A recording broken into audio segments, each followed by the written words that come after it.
ಮಹಾಭಾರತದಲ್ಲಿ ಬರುವ ಈ ಪ್ರಸಂಗ, ವಿದುರನೀತಿಯ ಪ್ರಸಂಗ ಬಹಳ ಅದ್ಭುತವಾಗಿರುವಂಥದ್ದು.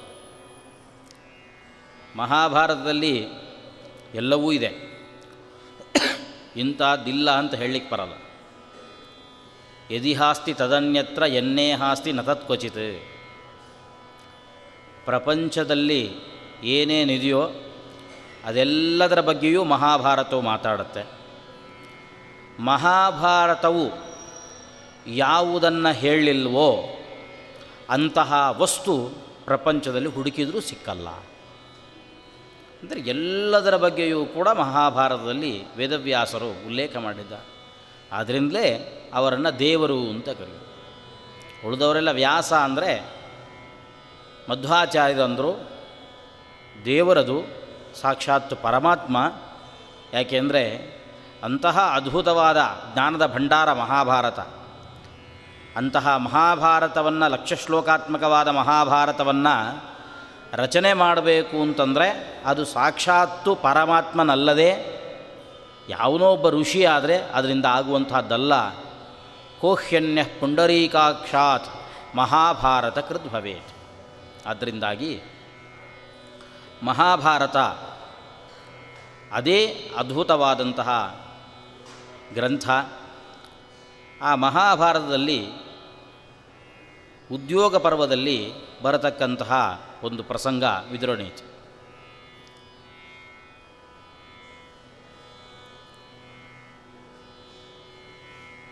ಪಾಂಡವರು ವನವಾಸ ಅಜ್ಞಾತವಾಸಗಳನ್ನು ಮುಗಿಸಿದ್ದಾರೆ.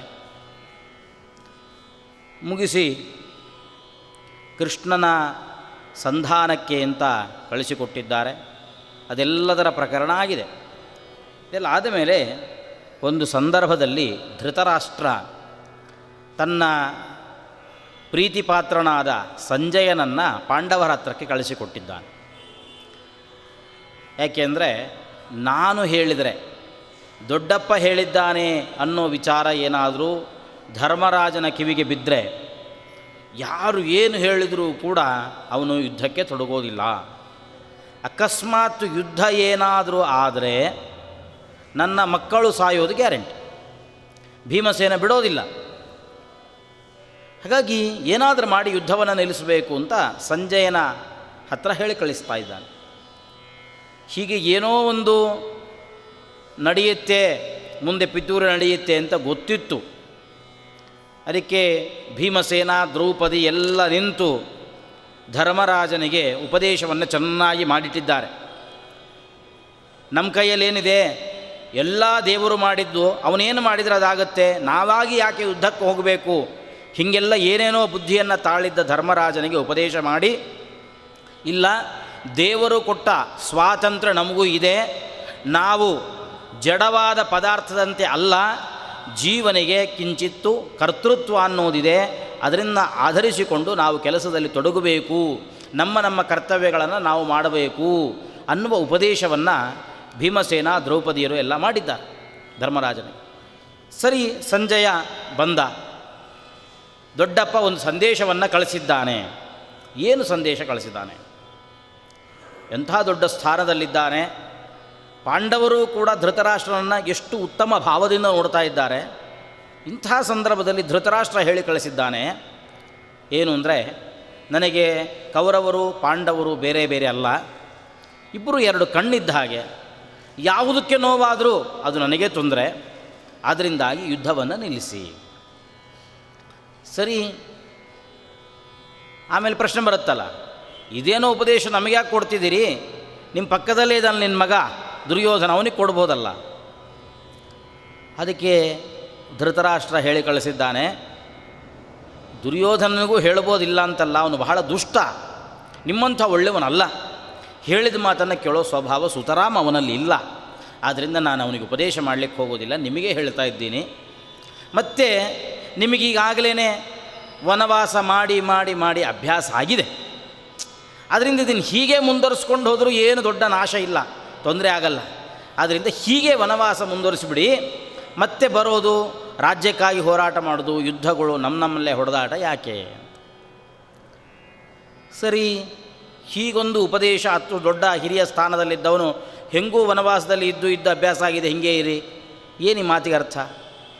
ಹೆಂಗೂ ಇಷ್ಟು ದಿವಸದಿಂದ ಹೊಟ್ಟೆ ನೋವು ಅಂತ ಒದ್ದಾಡ್ತಿದ್ದೀರಿ, ಆಯಿತು ಇನ್ನೊಂದಿಷ್ಟು ದಿವಸ ಒದ್ದಾಡಿಬಿಟ್ರೆ ಮುಗುದೇ ಹೋಗುತ್ತಲ್ಲ ಜೀವನ, ಹಾಗೆ ಒದ್ದಾಡ್ಕೊಂಡಿರಿ ಅಂದರೆ ಏನು ಹೇಳೋದು? ಯಾರಾದ್ರೂ ಮಾತಾಡ್ತಾರೋ? ಅಂಥದ್ದು ಇಷ್ಟು ದೊಡ್ಡ ಸ್ಥಾನದಲ್ಲಿ ನಿಂತ ಧೃತರಾಷ್ಟ್ರ ಈ ಮಾತನ್ನು ಹೇಳ್ದ. ಸರಿ, ಅದಕ್ಕೆ ಧರ್ಮರಾಜ ಏನೋ ಒಂದು ಉತ್ತರವನ್ನು ಹೇಳಿ ಕಳಿಸಿದ್ದಾನೆ. ಆ ಉತ್ತರವನ್ನು ಹೊತ್ತುಕೊಂಡು ಸಂಜಯ ವಾಪಸ್ಸು ಹಸ್ತಿನಾಪುರಕ್ಕೆ ಬಂದ. ಸಂಜೆಯಾಗಿತ್ತು. ಬರುವಾಗ ಧೃತರಾಷ್ಟ್ರ ವಿಚಾರಿಸಿದ, ಎಲ್ಲ ಹೇಳಿದೆಯಾ? ನಾನು ಹೇಳಿದ್ದೆಲ್ಲ ಹೇಳಿದೆ. ಕೇಳಿಸ್ಕೊಂಡ ಧರ್ಮರಾಜ? ಖಂಡಿತ ಕೇಳಿಸ್ಕೊಂಡಿದ್ದಾನೆ. ಹೋಗಲಿ, ನಿನ್ನ ಪ್ರಯಾಣ ಎಲ್ಲ ಹೇಗಾಯಿತು? ಎಲ್ಲ ಚೆನ್ನಾಗಾಯಿತು. ಧರ್ಮರಾಜ ಏನು ಹೇಳ್ದ ಅಂತ ಕೇಳ್ದ. ಧರ್ಮರಾಜ ಏನು ಹೇಳ್ದ? ನಾನು ಹೇಳಿದ್ದಕ್ಕೆ ಪ್ರತಿಯಾಗಿ ಧರ್ಮರಾಜ ಏನು ಉತ್ತರವನ್ನು ಹೇಳಿ ಕಳಿಸಿದ್ದಾನೆ ಅಂತ ಕೇಳ್ದ. ಇಷ್ಟು ಹೇಳಿದ್ದಕ್ಕೆ ಸಂಜಯ್ ಹೇಳ್ದ, ನನಗೆ ಪ್ರಯಾಣ ಮಾಡಿ ಬಂದು ತುಂಬ ಆಯಾಸ ಆಗಿದೆ, ನಾಳೆ ಬೆಳಗ್ಗೆ ಬಂದು ನಿಮಗೆ ಉತ್ತರ ಕೊಡ್ತೀನಿ ಅಂತ ಹೇಳಿದ. ಸೀದಾ ಅಲ್ಲಿಂದ ಹೊರಟೇ ಬಿಟ್ಟ. ಇಲ್ಲಿಯೋ ಧೃತರಾಷ್ಟ್ರನಿಗೆ ಒದ್ದಾಡ್ತಿದ್ದಾನೆ, ಏನು ಹೇಳಿ ಕಳಿಸಿರ್ತಾನೆ ಅಂತ. ಅವನ ಅಂದಾಜಿನ ಪ್ರಕಾರ ಬಹುಶಃ ಯುದ್ಧ ಬೇಡ, ಹೌದು ದೊಡ್ಡಪ್ಪ ಹೇಳಿದಂತೆ ಯುದ್ಧ ಬೇಡ ಅಂತಲೇ ಹೇಳಿ ಕಳಿಸಿರ್ತಾನೆ. ಆದರೂ ಅಲ್ಲಿ ಭೀಮಸೇನ, ಅರ್ಜುನ ಇವರೆಲ್ಲ ಸ್ವಲ್ಪ ಸಿಟ್ಟಲ್ಲಿದ್ದಾರೆ. ಅವರು ಏನಾದರೂ ನಿಂತು ಮಾಡಿರ್ಬೋದು, ಏನು ಮಾಡಿರ್ಬೋದು ಅಂತ ಒಂದು ಕುತೂಹಲ ಕೇಳ್ತಾ ಇದ್ದಾನೆ. ಇಷ್ಟು ಒದ್ದಾಟದಲ್ಲಿ ಕುತೂಹಲ ಇದರಲ್ಲಿ ಇವನಿದ್ದರೆ ಅವನು ಬಂದು ನಾಳೆ ಬೆಳಗ್ಗೆ ಬರ್ತೀನಿ ಅಂತ ಸೀದಾ ಹೇಳ್ದ ಹೋದ. ಹಿಂಗಾದರೆ ನಿದ್ರೆ ಬರ್ತದ ಹೇಳಿ? ಖಂಡಿತ ಬರಲ್ಲ. ನಮಗೂ ಹಾಗೆ ಆಗ್ತಿರುತ್ತಲ್ಲ ಕೆಲವು ಸಲ. ಶುಕ್ರವಾರ ಇನ್ನೇನು ಸೀರಿಯಲ್ ನೋಡ್ತಾ ಇರ್ತೀವಿ, ಮುಕ್ತಾಯ ಹಂತ ಬಂತಿರುತ್ತೆ. ಅವನಿಗೆ ಪುಸ್ತಕದಲ್ಲಿ ತೆಗೆದಿರ್ತಾನೆ, ಅದು ಹಿಂಗೆ ಹಿಡ್ದಿರ್ತಾರೆ. ಅದು ಹೊಡೆದ್ರೋ ವಾಪಸ್ ಇಟ್ಕೊಂಡ್ರೋ ಗೊತ್ತಿಲ್ಲ, ಅದು ಮತ್ತೆ ಸೋಮವಾರನೇ ತಿಳಿಬೇಕು. ಅಲ್ಲಿ ತನಕ ಶನಿವಾರ ಭಾನುವಾರ ನಿದ್ರೆ ಮಾಡಲಿಕ್ಕಾಗ್ತದ ಮನುಷ್ಯನಿಗೆ? ಎಂಥ ಒದ್ದಾಟ. ಹಾಗೆ ಪಾಪ ಧೃತರಾಷ್ಟ್ರನ ಪರಿಸ್ಥಿತಿಯು ಕೂಡ ಹಾಗೇ ಆಯಿತು. ಏನು ಮಾಡೋದು ಈಗ? ಮಲ್ಕೊಳ್ತಾನೆ, ಹೊರಳಾಡ್ತಾನೆ, ಏನು ಮಾಡಿದರೂ ನಿದ್ರೆ ಬರಲ್ಲ. ಕೊನೆಗೆ ಒಬ್ಬ ದೂತನನ್ನು ಕರೆದು ವಿದುರನನ್ನು ಹೇಳಿ ಕಳಿಸು, ಅವನು ಬರಲಿಕ್ಕೆ ಹೇಳು ಅಂತ ಹೇಳಿ ಕಳಿಸ್ತಾನೆ. ವಿಷಯ ಹೋಗಿ ವಿದುರನಿಗೆ ತಿಳಿಯಿತು. ವಿದುರ ಕೂಡಲೇ ಓಡೋಡಿ ಬಂದ. ಪಾಪ ಈ ರಾತ್ರಿ ಸಮಯ, ಈ ಸಮಯದಲ್ಲಿ ಹೇಳಿ ಕಳಿಸಿದ್ದಾನೆ ಅಂತಂದರೆ ಅಣ್ಣನಿಗೆ ಅಂಥದ್ದು ಏನಾಗಿದೆಯೋ ಏನೋ. ಪಕ್ಕದಲ್ಲಿ ಹೆಂಡತಿ ಮಕ್ಕಳು ಇರ್ತಾರೆ, ಅವರ ಹತ್ರವೂ ಹೇಳ್ಕೊಳ್ಳದೆ ಇರುವಂತಹ ಕಷ್ಟ ಅವನಿಗೇನು ಬಂದಿದೆಯೋ ಏನೋ ಅಂತ ಅಂದ್ಕೊಂಡು ಓಡೋಡಿ ಬಂದ. ಓಡೋಡಿ ಬಂದರೆ ಆರಾಮಾಗಿ ಕೂತ್ಕೊಂಡಿದ್ದಾನೆ ಧೃತರಾಷ್ಟ್ರ, ಏನು ಯೋಚನೆ ಇಲ್ಲ. ಮೊದಲು ದ್ವಾರಪಾಲಕನ ಹತ್ರ ಹೇಳಿ ಕಳಿಸಿದ, ಹೀಗೆ ವಿದುರ ಬಂದಿದ್ದೇನೆ, ಬರಬಹುದಾ? ಅವನಿಗೋಸ್ಕರ ಕಾಯ್ತಾ ಇದ್ದೀನಿ, ಬರಲಿ. ಸೀದಾ ಒಳಗೆ ಹೋದ, ಆರಾಮಾಗಿ ಕೂತಿದ್ದಾನೆ. ಅಣ್ಣ, ಈ ರಾತ್ರಿ ಹೊತ್ತಲ್ಲಿ ಹೇಳಿ ಕಳಿಸಿದಿ, ಏನಾಗಿದೆ ನಿನಗೆ? ಅಂಥದ್ದೇನಾಗಿದೆ ಅಂತ ಕೇಳ್ದ. ಏನೂ ಇಲ್ಲ, ಯಾಕೋ ನಿದ್ರೆ ಬರ್ತಾ ಇಲ್ಲ, ಅದಕ್ಕೋಸ್ಕರ ನೀನು ಹೇಳಿ ಕಳಿಸಿದೆ ಎಂದು. ಒಳ್ಳೆ ನಿದ್ರೆ ಬರ್ತಾ ಇಲ್ಲ, ನಾನೇನು ಮಾಡಲಿ ಬಂದು? ಏನು ಜೋಗಳ ಹಾಡಬೇಕು? ಏನು ಮಾಡಲಿ ನಾನು? ಇಲ್ಲ, ನೀನು ತುಂಬ ಒಳ್ಳೆಯ ಮಾತುಗಳನ್ನು ಹೇಳ್ತಿ, ನಿನ್ನ ಮಾತನ್ನು ಕೇಳಿದರೆ ನನಗೆ ನಿದ್ರೆ ಬರುತ್ತೆ ಅಂತ ಅನಿಸ್ತು, ಅದಕ್ಕೆ ಹೇಳಿ ಕಳಿಸಿದೆ ಎಂದ. ಎಷ್ಟು ಅವಮಾನ! ಹಿಂಗೆ ಯಾರಾದರೂ ಹೇಳಿದರೆ, ಆಚಾರ್ಯ ಎಂಥ ಉಪನ್ಯಾಸ ನಿಮ್ಮದು, ಶುರು ಮಾಡಿದ್ದು ಗೊತ್ತಾಗಲ್ಲ, ಮುಗಿಸಿದ್ದು ಗೊತ್ತಾಗಲ್ಲ, ಹಂಗೆ ನಿದ್ರೆ ಬರುತ್ತೆ ನೋಡ್ರಿ ನಿಮ್ಮ ಉಪನ್ಯಾಸದಲ್ಲಿ ಅಂತ ಹೇಳಿದ್ರೆ ಏನು ಹೇಳಬೇಕು? ಹಾಗೆ ನಿನ್ನ ಮಾತು ಕೇಳಿದ್ರೆ ನಿದ್ರೆ ಬರುತ್ತೆ ಅಂತ ಕೇಳಿದ್ರೆ ಏನು ಹೇಳಬೇಕು? ಆದರೂ ವಿದುರ ಹೇಳ್ದ, ಹೋಗಲಿ ಬಿಡು, ಎಷ್ಟೋ ದಿವಸದಿಂದ ಅಣ್ಣನಿಗೆ ಏನಾದರೂ ಒಂದು ಹಿತ ನುಡಿಯನ್ನು ಹೇಳಬೇಕು ಕಾಯ್ತಾ ಇದ್ದಾನೆ.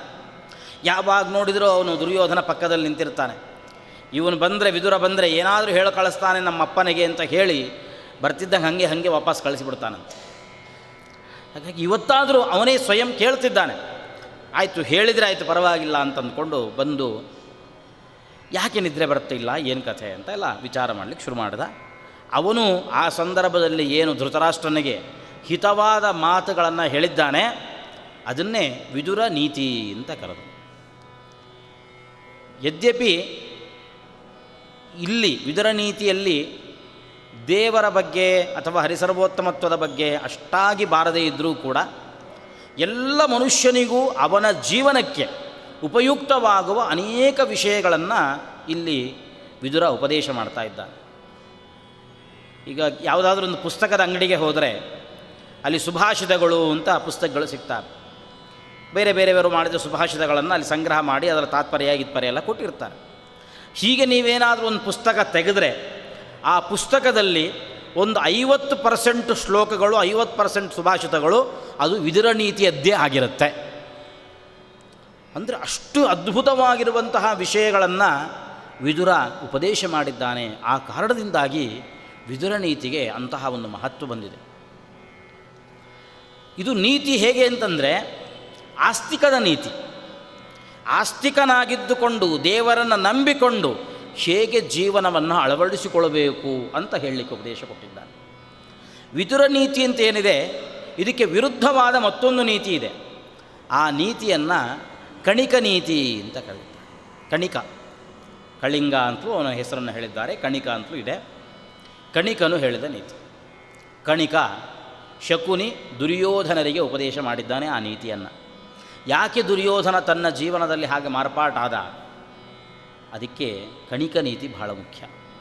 ಕಣಿಕ ಉಪದೇಶ ಮಾಡ್ತಾನೆ. ಅವನ ಉಪದೇಶ ಏನು? ಛದ್ಮೈವ ಯತ್ರ ಪರಮಂ ನಸುರಾಶ್ಚ ಪೂಜ್ಯಾ ಸ್ವಾರ್ಥೇನ ವಂಚನ ಕೃತೆ ಜಗತೋಖಿಲಂಚ. ಏನಾದರೂ ಮಾಡು, ಜೀವನದಲ್ಲಿ ದೊಡ್ಡ ಗುರಿ ಒಂದು ಸಾಧನೆ ಮಾಡಬೇಕು. ಏನಾ ಗುರಿ ಅಂತಂದರೆ ಎಲ್ಲರನ್ನೂ ಮೋಸ ಮಾಡಬೇಕು, ವಂಚನೆ ಮಾಡಬೇಕು. ಇದೇ ದೊಡ್ಡ ಪರಮಧ್ಯೇಯ. ಕಣಿಕ ನೀತಿಯ ದೊಡ್ಡ ಗುರಿ ಏನು ಅಂತಂದರೆ ಎಲ್ಲರನ್ನೂ ವಂಚನೆ ಮೋಸ ಮಾಡಬೇಕು ಅಂತ. ನಸುರಾಶ್ಚ ಪೂಜ್ಯಾ, ದೇವರ ಪೂಜೆ ಆ ಶಬ್ದನೇ ಎತ್ತಬಾರದು ಅಂತ. ದೇವರ ಪೂಜೆ ಮಾಡೋದು ಅದು ಇದು ಯಾವುದು ಇಲ್ಲವೇ ಇಲ್ಲ ಹೇಳಿ. ಆ ವಂಚನೆ ಮಾಡ್ತೀವಲ್ಲ, ಯಾರಿಗೆ ವಂಚನೆ ಮಾಡೋದು, ಯಾರಿಗೆ ಮೋಸ ಮಾಡ್ಬೋದು? ಏನು ಹೊರಗಿನವರಿಗೆ ಮಾಡೋದು, ಅಥವಾ ನಮ್ಮ ಸ್ವಲ್ಪ ದೂರ ಸಂಬಂಧಿಕರಿಗೆ ಮಾಡೋದು, ಅಥವಾ ತೀರಾ ಹತ್ತಿರದ ಜನಕ್ಕೆ ಮಾಡಬೇಕಾ? ಯಾರಿಗೆ ಮಾಡೋದು ವಂಚನೆ? ಎಲ್ಲಿ ತನಕ? ಅದರ ಲಿಮಿಟೇಷನ್ ಬೇಕಲ್ಲ. ಸಾಧಾರಣವಾಗಿ ವಂಚನೆ ಮಾಡ್ತಿರ್ತೀವಿ, ನಮ್ಗೆ ಯಾರು ಅಪರಿಚಿತರ ಅವ್ರ ಬಗ್ಗೆ ಮಾಡ್ತಿರ್ತೀವಿ. ಪರಿಚಿತರ ಹತ್ರ ಹೋಗಲ್ಲ, ಯಾಕೆಂದ್ರೆ ನಾಳೆ ಅವ್ರಿಗೆ ಮುಖ ತೋರಿಸ್ಬೇಕಲ್ಲ, ಹೆಂಗೆ ತೋರಿಸ್ಲಿಕ್ಕೆ ಸಾಧ್ಯ? ಆದ್ದರಿಂದ ಅವ್ರ ಹತ್ರ ಮಾಡಲಿಕ್ಕೆ ಹೋಗಲ್ಲ. ಹೆಂಗೆ ಅಂತ ಕೇಳಿದ್ರೆ ಕಣಿಕ ಹೇಳ್ದ, ಸ್ವಾರ್ಥೇನ ವಂಚನ ಕೃತೆ ಜಗತೋಖಿಲಂಚ. ನಿನ್ನ ಸ್ವಾರ್ಥ ಸಾಧನೆ ಮಾಡುವುದಕ್ಕೋಸ್ಕರವಾಗಿ ನೀನು ಮತ್ತೊಬ್ಬರಿಗೆ ವಂಚನೆ ಮಾಡಬೇಕು. ಆ ವಂಚನೆ ಹೊರಗಿನವರು ಅಂತಲೇನೂ ಅಲ್ಲ, ದೂರದ ಬಂಧುಗಳು ಅಂತಲೂ ಅಲ್ಲ, ಹತ್ತಿರದ ಬಂಧುಗಳು ಆಗ್ಬೋದು, ನಿನ್ನ ತಂದೆ ತಾಯಿ ಆಗ್ಬೋದು, ಯಾರ ಅಣ್ಣ ತಮ್ಮ ಆಗ್ಬೋದು, ಯಾರನ್ನಾದರೂ ಪರವಾಗಿಲ್ಲ, ವಂಚನೆ ಮಾಡು, ನಿನ್ನ ಸ್ವಾರ್ಥ ಸಾಧನೆ ಮಾಡಿಕೋ. ದೇವರನ್ನು ಮಾತ್ರ ಇಲ್ಲಿ ತರಲಿಕ್ಕೆ ಹೋಗಬೇಡ ಈ ಸಿದ್ಧಾಂತದಲ್ಲಿ ಹೇಳಿ. ಮತ್ತೆ ಸ್ವಲ್ಪ ಅದನ್ನು ಪರಿಷ್ಕಾರ ಮಾಡ್ತಾನೆ. ದೇವರನ್ನು ಪೂಜೆ ಮಾಡಬಾರ್ದು ಅಂತಂದರೆ ಯಾವತ್ತೂ ಪೂಜೆ ಮಾಡಲೇಬಾರ್ದು ಅಂತ ತಪ್ಪು ತಿಳ್ಕೊಬೇಡ. ಕೆಲವೊಂದು ಸಲ ಪೂಜೆ ಮಾಡು. ದೇವರನ್ನು ಇಟ್ಕೊಂಡು, ದೇವರ ಪೆಟ್ಟಿಗೆ ಇಟ್ಕೊಂಡು, ಶಂಖ ಇಟ್ಕೊಂಡು ಪೂಜೆ ಗೀಜೆ ಮಾಡು, ಆವಾಗವಾಗ ಮಾಡ್ತಾಯಿರು. ಯಾಕೆಂದರೆ ಹೀಗೆ ನೀನು ಮಾಡೋದ್ರಿಂದ ನಿನ್ನನ್ನು ಯಾರಾದರೂ ನಂಬಿ, ತುಂಬ ಒಳ್ಳೆ ಮನುಷ್ಯಪ್ಪ, ಎಷ್ಟು ದೈವಭಕ್ತ ಅಂಥೇಳಿ ನಂಬಿ ಯಾರಾದರೂ ಮೋಸ ಹೋಗೋದಿದ್ದರೆ ಅವರನ್ನು ಮೋಸಗೊಳಿಸುವುದಕ್ಕೋಸ್ಕರ ಖಂಡಿತ ದೇವರ ಪೂಜೆ ಮಾಡು, ತಪ್ಪಿಲ್ಲ ಅಂತ. ಅಂದರೆ ದೇವರನ್ನು ಬಳಸಿ ಆದರೂ ಪರವಾಗಿಲ್ಲ, ನೀನು ಮತ್ತೊಬ್ಬರಿಗೆ ವಂಚನೆ ಮಾಡಿಕೊ. ಇದು ಕಣಿಕ ನೀತಿ. ಇದಕ್ಕೆ ವಿರುದ್ಧವಾಗಿರತಕ್ಕಂಥ ನೀತಿ ಅದು ವಿದುರನು ಕೊಟ್ಟಿರತಕ್ಕಂಥ ನೀತಿ. ಬಹಳ ಅದ್ಭುತವಾದಂತಹ ನೀತಿ. ಅದರ ಒಂದೊಂದು ಶ್ಲೋಕವೂ ಮಾರ್ಮಿಕವಾಗಿರತಕ್ಕಂಥದ್ದು. ಅವನು ನಿದ್ರೆ ಬರೋದಿಲ್ಲ ಅನ್ನೋದಕ್ಕೆ ಏನು ಕಾರಣ ಇರ್ಬೋದು? ಮನುಷ್ಯನಿಗೆ ನಿದ್ರೆ ಬರಲ್ಲ, ಏನು ಕಾರಣ?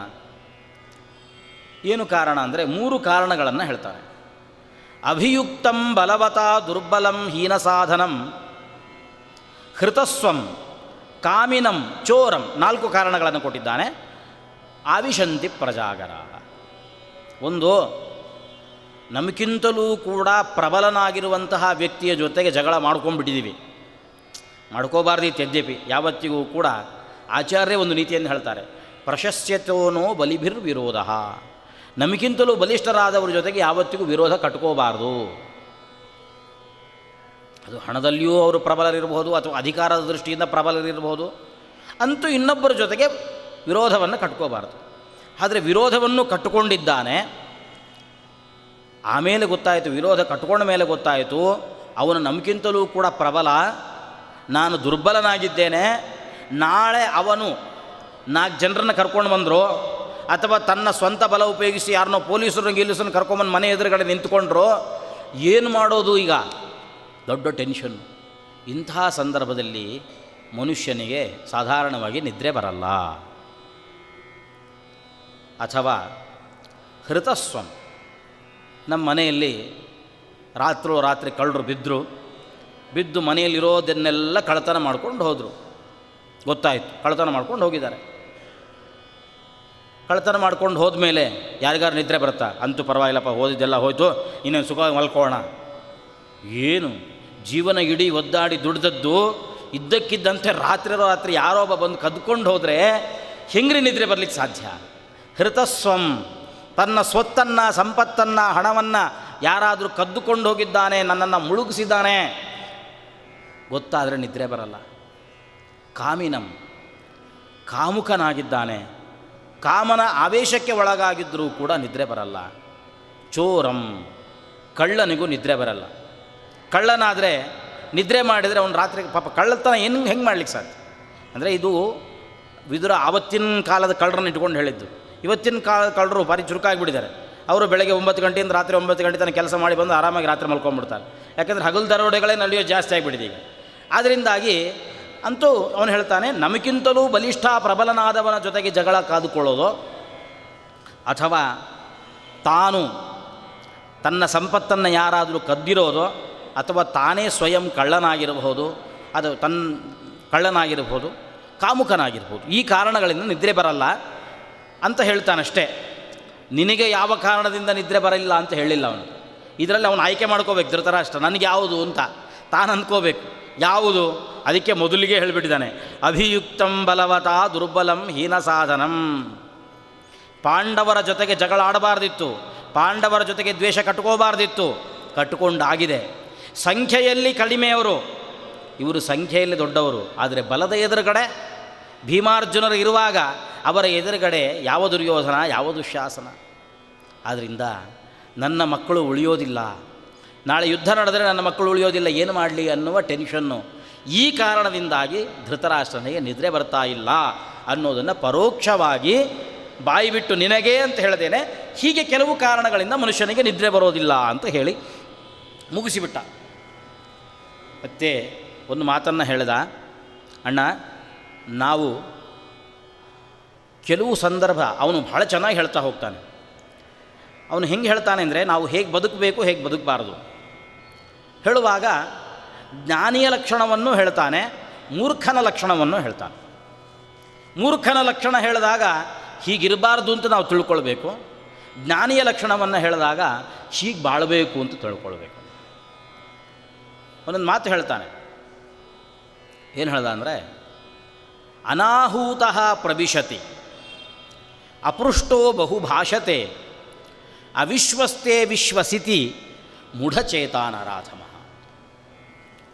ಅನಾಹೂತಃ ಪ್ರವಿಶತಿ ಅಂದರೆ ನಾವೆಲ್ಲಾದರೂ ಹೋಗಬೇಕು ಅಂದರೆ ನಮಗೆ ಬನ್ನಿ ಅಂತ ಅವರು ಕರೆದಿರ್ಬೇಕು, ಆಮಂತ್ರಣ ಕೊಟ್ಟಿರಬೇಕು, ಆದರೆ ಹೋಗಬೇಕಂತ. ಇಲ್ಲದೇ ಇದ್ದರೆ ಹೋಗಬಾರ್ದು, ಆ ಜಾಗಕ್ಕೆ ನಾವು ಹೋಗಬಾರ್ದು.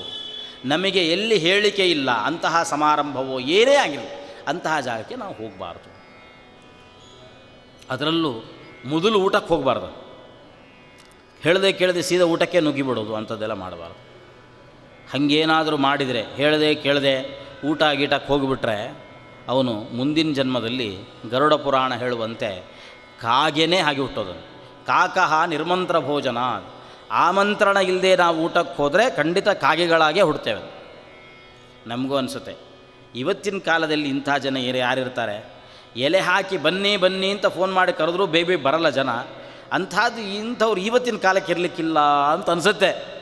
ಆದರೆ ಸ್ವಲ್ಪ ಸೂಕ್ಷ್ಮ ದೃಷ್ಟಿಯಿಂದ ನೋಡಿದರೆ ಕಾಣಿಸ್ತಾರೆ ಇಂಥವ್ರು. ಎಲ್ಲಿ ಸಿಗ್ತಾರೆ ಅಂದರೆ ಈ ಛತ್ರಗಳಲ್ಲಿ ಸಿಗ್ತಾರಂತೆ. ಮದುವೆ ಗಿದುವೆ ನಡೀತಿರುತ್ತಲ್ಲ, ಆ ಛತ್ರಗಳಲ್ಲಿ ಬರ್ತಾರೆ. ಒಳ್ಳೆ ಅಂತೂ ಮದುವೆ ಭೋಜನ ಅಂದರೆ ಹೇಳಬೇಕಾ, ಒಳ್ಳೆ ಊಟ ಅಂತೂ ಇದ್ದೇ ಇರುತ್ತೆ, ಸರ್ವೀಸ್ ಆಗಿಬಿಟ್ಟಿರುತ್ತೆ. ಯಾರಾದರೂ ಗಂಡಿನ ಕಡೆಯವರು ಕೇಳಿದರೆ ಯಾರು ನೀವು, ಇಲ್ಲ ನಾವು ಹೆಣ್ಣಿನ ಕಡೆಯವರು ಅಂತ ಹೇಳೋದು. ಹೆಣ್ಣಿನ ಕಡೆಯವ್ರು ಕೇಳಿದ್ರೆ ಇಲ್ಲ ಗಂಡಿನ ಕಡೆಯವರು ಅಂತ ಹೇಳೋದು. ಅಂತೂ ಒಂದು ದಿವಸದ ಊಟ ಮುಗಿಸ್ಕೊಂಡು ಬರುವ ಜನ ಇರ್ತಾರಂತೆ. ಇಂಥವರೆಲ್ಲ ಏನಾಗ್ತಾರೆ ಅಂತ, ಏನಾಗ್ತಾರೆ ಮುಂದಿನ ಜನ್ಮದಲ್ಲಿ ಅದೇ ಛತ್ರದ ಗೋಡೆ ಮೇಲೆ ಕೂತ್ಕೊಳ್ಳೋ ಕಾಗೆಗಳಾಗಿ ಹುಡ್ತಾರೆ, ಅಷ್ಟು ಇನ್ನೇನಾಗಲ್ಲ. ಹೀಗಾಗಿ ಅನಾಹೂತಃ ಪ್ರವಿಶತಿ, ನಮಗೆ ಆಮಂತ್ರಣ ಇಲ್ಲದೇನೆ ಎಲ್ಲಿಗೂ ಹೋಗಿ ಕೂಡುದು. ಇನ್ನೊಂದು ಅಪೃಷ್ಟೋ ಬಹು ಭಾಷತೆ. ನಮ್ಮನ್ನು ಯಾರೂ ಕೇಳಿರೋದಿಲ್ಲ, ಆದರೆ ತುಂಬ ಮಾತಾಡ್ತಾನೆ. ತನಗೆ ಕೆಲಸ ಇಲ್ಲ, ಮನೆ ಎದುರುಗಡೆ ಕೂತಿದ್ದಾನೆ. ಕೆಲವು ಸಲ ಹಾಗಿರುತ್ತೆ ಮನುಷ್ಯರ ಸ್ವಭಾವ. ಮನೆ ಎದುರುಗಡೆ ಕೂತಿರ್ತಾರೆ, ಹೋದವ್ರದ್ದು ಬಂದವ್ರದ್ದು ಎಲ್ಲ ವಿಷಯ ಇವ್ರಿಗೆ ಬೇಕಾಗುತ್ತೆ. ಅವರೇನೋ ಅರ್ಜೆಂಟ್ ಕೆಲಸದ ಮೇಲೆ ಹೋಗ್ತಿರ್ತಾರೆ, ಬನ್ನಿ ಬನ್ನಿ ಅಂತ ಕರೆದು ಏನೇನೋ ವಿಷಯ ಕೇಳಿ ತಲೆ ತಿನ್ನೋ ಕೆಲಸ. ಇವನನ್ನು ಒಬ್ಬ ಮೂರ್ಖ ಅಂತ ಕರೀತಾರೆ. ಅಪೃಷ್ಟೋ ಬಹುಭಾಷತೆ. ನಮ್ಮನ್ನು ಯಾರೂ ಕೇಳದೆ ನಾವು ಇವ್ರ ತಲೆ ತಿನ್ನುವ ಕೆಲಸ ಅಂತಿದೆಯಲ್ಲ, ಅದು ತಲೆ ತಿಂತಾನೆ ಅಂತಾರಲ್ಲ ಜನ, ಅಂದರೆ ಬೈಕೊಳ್ಳೋದು ಮೂರ್ಖರ ಲಕ್ಷಣವೇ ಅದು. ಇನ್ನೊಂದು ಅವಿಶ್ವಸ್ತೆ ವಿಶ್ವಸಿತಿ. ಯಾರಿಗೆ ಒಬ್ಬ ರಾಜ ಅಥವಾ ಒಬ್ಬ ಅಧಿಕಾರ ಸ್ಥಾನದಲ್ಲಿದ್ದಾನೆ, ಉತ್ತಮ ದೊಡ್ಡ ಸ್ಥಾನದಲ್ಲಿದ್ದಾನೆ, ಏನು ಮಾಡಬೇಕು? ಯಾರ ಮೇಲೆ ವಿಶ್ವಾಸ ಇಡಬೇಕು, ಯಾರ ಮೇಲೆ ವಿಶ್ವಾಸ ಇಡಬಾರ್ದು ಮೊದಲು ತಿಳ್ಕೋಬೇಕಂತ. ನಾವು ಎಲ್ಲೆಲ್ಲೋ ದುಡ್ಡು ಹಾಕಿ ಕಳ್ಕೊಂಡ್ರೆ ಜನ ಯಾರನ್ನ ಬೈತಾರೆ? ಅಲ್ಲೇ ಹಾಕ್ಲಿಕ್ಕೆ ಹೋಗಿದ್ರೆ ನಿಮ್ಮ ತಲೆ ಸರಿ ಇಲ್ವ ಅಲ್ಲೇ ಹಾಕಲಿಕ್ಕೆ ಅಂತ ಕೇಳ್ತಾರೆ ಇಲ್ವ? ಅದರಿಂದ ನಾವು ಏನಾದರೂ ಒಂದು ವ್ಯವಹಾರ ಮಾಡಬೇಕಾದ್ರೆ ಯಾರ ಜೊತೆಗೆ ಮಾಡಬೇಕು, ಅವನ ವಿಶ್ವಾಸಕ್ಕೆ ಅರ್ಹನಾ ಇಲ್ವಾ ಅಂತ ಒಂದು ಸಲ ನೋಡಬೇಕು. ಇದು ಧೃತರಾಷ್ಟ್ರನಿಗೆ ಹೇಳ್ತಾನೆ, ನಿನ್ನ ವ್ಯವಹಾರ ಎಲ್ಲ ಅವಿಶ್ವಸ್ತೆ ವಿಶ್ವಸಿತಿ. ಯಾರಲ್ಲಿ ವಿಶ್ವಾಸ ಇಡಬಾರ್ದೋ ಅಂತಹ ಜನರಲ್ಲಿ ನೀನು ವಿಶ್ವಾಸ ಇಟ್ಟಿದ್ದಿ. ಯಾರ್ಯಾರಲ್ಲಿ? ದುರ್ಯೋಧನೆ, ಸೌಬಲೇಚ, ಕರ್ಣೆ, ದುಶ್ಯಾಸನೆ ತಥಾ ಏತೇಷು ಐಶ್ವರ್ಯಮಾದಾಯ ಕಥಂ ತ್ವಂ ಭೂತಿಮಿಚ್ಛಸಿ ಅಂತ ಕೇಳ್ತಾರೆ. ನೀನು ನಂಬಿದ್ದಾರು ಯಾರನ್ನ? ನೀನು ನಂಬಿದ್ದು ದುರ್ಯೋಧನ, ಶಕುನಿ, ದುಶ್ಯಾಸನ, ಕರ್ಣ. ಒಳ್ಳೆ ಹೇಳಲಿಕ್ಕೆ ದುಷ್ಟ ಚತುಷ್ಟಯ. ಇಂಥವರಲ್ಲಿ ನಂಬಿಕೆ ಇಟ್ಟು ಆರಾಮಾಗಿ ಮಲ್ಕೋಬೇಕು ಅಂತ ಯೋಚನೆ ಮಾಡ್ತೀಯಲ್ಲ, ಹೆಂಗೆ ನಿದ್ದೆ ಬರಲಿಕ್ಕೆ ಸಾಧ್ಯ ಅಂತ ಕೇಳ್ತಾರೆ. ನಿನ್ನಂಥವನಿಗೆ ನಿದ್ರೆ ಬರಲ್ಲ.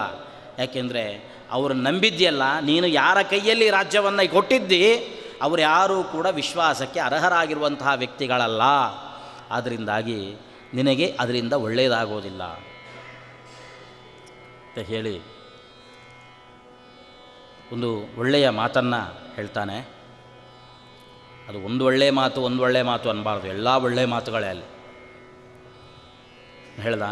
ಈಗ ಪಂಡಿತನ ಲಕ್ಷಣವನ್ನು ಹೇಳ್ತಾನೆ. ಒಬ್ಬ ಜ್ಞಾನಿಯ ಲಕ್ಷಣ, ಜ್ಞಾನಿ ಆದವನು ಹೇಗಿರಬೇಕು? ನ ಹೃಷ್ಯತ್ಯಾತ್ಮಸಮ್ಮಾನೇ ನಾವಮಾನೇನ ತಪ್ಯತೆ ಗಾಂಗೋ ಹ್ರದ ಇವಾಕ್ಷೋಭ್ಯ ಯಸ್ ಸಪಂಡಿತ ಉಚ್ಯತೆ. ಮನುಷ್ಯ ಹೆಂಗಿರಬೇಕು ಅಂದರೆ ನ ಹೃಷ್ಯತ್ಯಾತ್ಮಸಮ್ಮಾನೇ. ಯಾರಾದರೂ ಹೊಗಳಿದ್ರೆ ಸಾಕು, ಎಷ್ಟು ಉಬ್ಬಿ ಹೋಗ್ತಾರೆ ಅಂದರೆ ಹೇಳಲಿಕ್ಕೆ ಸಾಧ್ಯ. ಯಾರ ಹತ್ರ ಆದರೂ ಕೆಲಸ ಮಾಡಿಸ್ಕೋಬೇಕು ಮತ್ತೊಬ್ಬರು ಅಂದರೆ ಅವ್ರನ್ನ ಹೊಗಳಿದ್ದೇ ಕೆಲಸ. ಹೊಗಳಿದ ಕೂಡಲೇ ಅದು ಎಲ್ಲಿಂದ ಏನು ಉತ್ಸಾಹ ಬರುತ್ತೋ ಗೊತ್ತಿಲ್ಲ, ಜನರಿಗೆ ಸಿಕ್ಕಾಪಟ್ಟೆ ಉಬ್ಬಿ ಹೋಗಿಬಿಡುತ್ತೆ. ಆದರೆ ಯಾರಾದರೂ ಹೊಗಳಿದರೆ ಉಬ್ಬಿ ಹೋಗಬಾರ್ದು. ನಾವಮಾನೇನ ತಪ್ಯತೆ. ಹಾಗೇಂಥೇಳಿ ಯಾರಾದರೂ ಏನಾದರೂ ಒಂದು ಮಾತು ಅಂದರು ಅಂತ ಇಟ್ಕೊಳ್ಳಿ, ಎಷ್ಟು ಅವಮಾನ, ಏನು ಒದ್ದಾಟ, ಅದು ಸಾಧ್ಯವೇ ಇಲ್ಲ, ಒಂದು ಮಾತು ಯಾರೂ ಅನ್ನಬಾರ್ದು ನಮಗೆ ಅಂತ. ಅಂದರೆ ನಿಜವಾಗ್ಲೂ ಜ್ಞಾನಿ ಅಂತ ಅನಿಸಿಕೊಳ್ಬೇಕು ಅಂದರೆ ಏನು ಅಂತಂದರೆ, ಹೊಗಳಿಕೆ ಮಾತಿಗೂ ಅವನು ಉಬ್ಬಿ ಹೋಗೋದಿಲ್ಲ, ತಗಳಿದಾಗಲೂ ಕೂಡ ಅವನು ಕುಗ್ಗಿ ಹೋಗೋದಿಲ್ಲ. ಯಾವನು ಎರಡರಲ್ಲಿಯೂ ಸಮಾನವಾಗಿ ಜೀವನವನ್ನು ನಡೆಸ್ತಾನೆ. ನಮ್ಮನ್ನು ಯಾರಾದರೂ ಹೊಗಳಿಕ್ಕೆ ಬಂದರೆ ಮೊದಲು ಹೇಳಬೇಕು, ಏನಾಗಬೇಕಾಗಿದೆ ಕೆಲಸ ಹೇಳು, ಅದನ್ನು ಮಾಡಿಬಿಡ್ತೀನಿ, ಮೊದಲು ಹೊಗಳೋದು ನಿಲ್ಲಿಸು. ಇದು ಜ್ಞಾನಿಯ ಲಕ್ಷಣ. ಅದರಲ್ಲಿಯೂ ಅವಮಾನ ಆದಾಗ ಯಾರೂ ಅನ್ನಬಾರ್ದು ಅಂತ. ಇವತ್ತಿನ ಕಾಲದಲ್ಲಂತೂ ಎಲ್ಲರೂ ಬಹಳ ಸೆನ್ಸಿಟಿವ್, ಬಹಳ ಸೂಕ್ಷ್ಮ. ಒಬ್ಬರು ಹಿಂಗೆ ಅಂದರು ಅಂದರೆ ಭಯಂಕರ ಜಗಳ ಪ್ರಾರಂಭವೇ. ಅದರಲ್ಲಿಯೂ ನಮ್ಮ ಬಂಧುಗಳ ಎದುರುಗಡೆ ಯಾರು ಅನ್ನಬಾರ್ದು. ಅಪರಿಚಿತ ಜಾಗದಲ್ಲಿ ಯಾರು ಎಷ್ಟು ಬೈದರೂ ಏನು ಪರವಾಗಿಲ್ಲ, ನಡೆದೋಗುತ್ತೆ, ಏನು ದೊಡ್ಡ ತಲೆ ಕೆಡಿಸ್ಕೊಳ್ಳಲ್ಲ ಯಾರು. ನಮ್ಗೆ ಗೊತ್ತೋ ಪರಿಚಯ ಇರೋರು ಎದುರುಗಡೆ ಆಗುತ್ತಲ್ಲ ಜಗಳ, ಅದು ಸಾಧ್ಯವೇ ಇಲ್ಲ. ಅದು ಯಾರು ಏನಂದರೂ ತಟ್ಕೊಳ್ಳಿಕ್ಕಾಗಲ್ಲ. ಒಂದು ಮಾರ್ಕೆಟಲ್ಲಿ ಎರಡು ಅಂಗಡಿಗಳಿದ್ದು, ಒಂದು ಬಂಗಾರದ ಅಂಗಡಿ, ಇನ್ನೊಂದು ಕಬ್ಬಿಣದ ಅಂಗಡಿ ಇತ್ತು. ಈ ಕಬ್ಬಿಣದ ಅಂಗಡಿಯವನು ಏನೋ ಕಬ್ಬಿಣವನ್ನು ತುಂಡು ಮಾಡಿದ, ಫಟ್ ಅಂತ ಹೊಡೆದ, ತುಂಡಾಯಿತು. ಆ ಕಬ್ಬಿಣ ಹಾರಿ ಹೋಗಿ ಈ ಬಂಗಾರದ ಅಂಗಡಿಯಲ್ಲಿ ಬಿತ್ತು. ಬಂಗಾರದ ತುಂಡು, ಕಬ್ಬಿಣದ ತುಂಡು ಎರಡು ಒಟ್ಟಾದವು ಅಂತ. ಅವೆರಡು ಮಾತಾಡ್ಲಿಕ್ಕೆ ಶುರು ಮಾಡೋದು, ಫ್ರೆಂಡ್ಸ್ ಅಲ್ವ, ಬಂಗಾರ ಕಬ್ಬಿಣ ಎರಡು ಫ್ರೆಂಡ್ಸು ಮಾತಾಡ್ಲಿಕ್ಕೆ ಶುರು ಮಾಡೋದು. ಹೇಗಿದ್ದಿ ಅಂತ ಹಿಂಗೆ ಕ್ಷೇಮ ಸಮಾಚಾರ ವಿಚಾರ ಮಾಡಿದರು. ಅದಕ್ಕೆ ಬಂಗಾರನೂ ಹೇಳ್ತು, ಏನು ಬಂಗಾರ ಅಂತ ದೊಡ್ಡ ಬೆಲೆ ಅಷ್ಟೇ ನನಗೆ. ಯಾವಾಗ ನೋಡಿದರೂ ಈ ಅಂಗಡಿಯವನು ಆ ಸುತ್ತಿಗೆ ಹಿಡ್ಕೊಂಡು ಪಟ ಪಟ ಪಟ ಅಂತ ತಲೆಗೆ ಹೊಡಿತಾನೆ ಇರ್ತಾನೆ. ಇವನು ಹೊಡೆತ ತಿನ್ನಲಿಕ್ಕೆ ಮಾತ್ರ ಸಾಧ್ಯ ಆಗ್ತಿಲ್ಲ, ಏನು ಮಾಡಲಿ ನಾನು.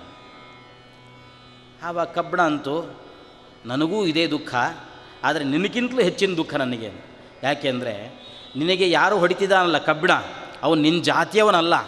ಆದರೆ ನನ್ನ ತಲೆ ಮೇಲೆ ಹೊಡಿತಾ ಇರುವ ಸುತ್ತಿಗೆ ಅದು ನನ್ನ ಜಾತಿಯದ್ದೇ, ಕಬ್ಬಣದ ಜಾತಿಯದ್ದೇ. ನಮ್ಮವ್ರ ಹತ್ರವೇ ನಾನು ಹೊಡೆಸ್ಕೋಬೇಕು ಅಂದರೆ ಎಷ್ಟು ನೋವಾಗಲಿಕ್ಕೆ ಹೇಳಿ ನನಗೆ ಅಂತ. ಹಾಗೆ ನಮಗೆ ನಮ್ಮವ್ರ ಹತ್ರ ಆದಾಗ ಏನು ದುಃಖ ಆಗ್ತದೆ ಅದು ಸಾಧ್ಯವೇ ಇಲ್ಲ. ಅವೆರಡನ್ನೂ ಕೂಡ ಮನುಷ್ಯ ಮೀರಿ ನಿಲ್ಲಬೇಕು. ಎಂಥೆಂಥ ಅನೇಕ ಪ್ರಸಂಗಗಳು ಹೀಗೆ ಬರ್ತಾವೆ ನಮ್ಮ ಜೀವನದಲ್ಲಿ. ಮನುಷ್ಯನಿಗೆ ಸಂಪತ್ತು ಬರುತ್ತೆ, ಸಂಪತ್ತು ಬಂದಾಗ ಒಂದು ದುರಹಂಕಾರ ಬರುತ್ತೆ ಅಷ್ಟಿಷ್ಟಲ್ಲ.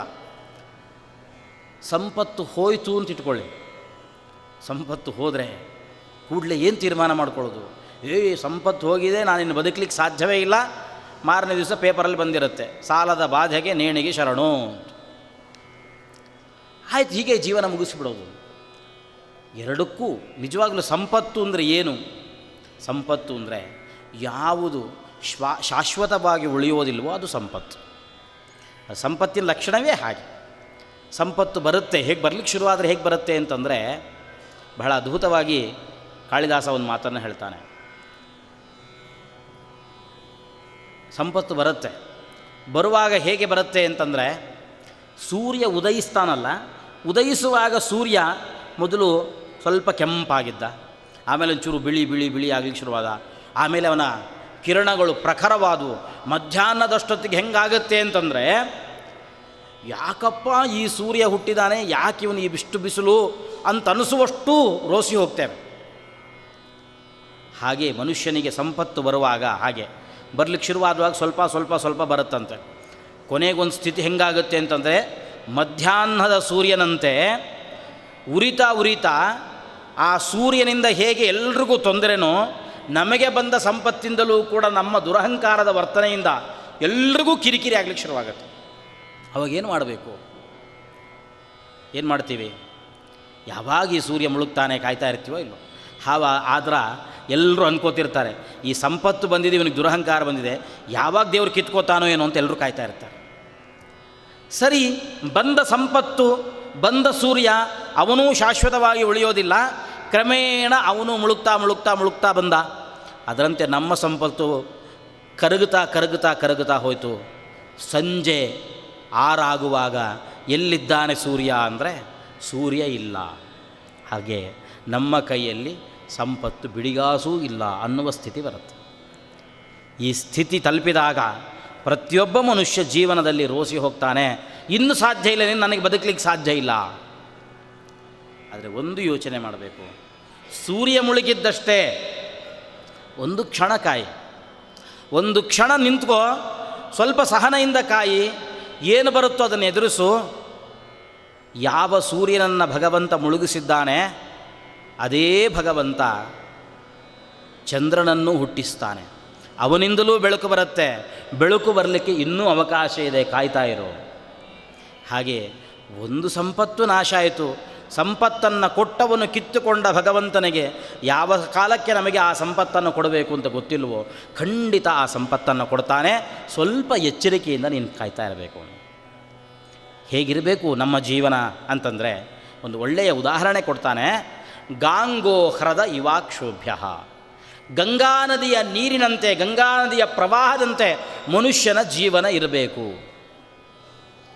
ಗಂಗಾ ನದಿ ಸಾಧಾರಣವಾಗಿ ಇಂತಹ ಸಂದರ್ಭದಲ್ಲಿ ಎಲ್ಲರೂ ಏನು ಉದಾಹರಣೆ ಕೊಡ್ತಾರೆ ಅಂತಂದರೆ, ಸಮುದ್ರದ ನೀರಿನಂತೆ ಗಂಭೀರವಾಗಿರಬೇಕು. ಅದಕ್ಕೆ ಅನೇಕ ನದಿಗಳೆಲ್ಲ ಬಂದು ಸೇರ್ಕೋತಿರ್ತವೆ, ಅದೇನು ಉಬ್ಬಿ ಹೋಗಲ್ಲ, ಹಾಗಿರಬೇಕು ಅಂತ ಹೇಳ್ತಾರೆ ಸಾಧಾರಣವಾಗಿ. ಆದರೆ ವಿದುರ ಆ ಉದಾಹರಣೆ ಕೊಡಲಿಲ್ಲ, ಗಂಗಾ ನದಿಯ ಉದಾಹರಣೆಯನ್ನು ಕೊಟ್ಟ. ಕಾರಣ ಏನು ಅಂತಂದರೆ, ಎಂತಹ ಸಮುದ್ರ ಅದು ಏನು ಉಬ್ಬೋದಿಲ್ಲ ಅಂತ ಅಂದ್ಕೊಂಡಿರ್ತೀವಿ, ಆದರೆ ಚಂದ್ರೋದಯದ ಸಂದರ್ಭದಲ್ಲಿ ಹುಣ್ಣಿಮೆ ದಿವಸ ಸಿಕ್ಕಾಪಟ್ಟೆ ಉಕ್ಕಿ ಹರಿತಾ ಇರುತ್ತಂತೆ.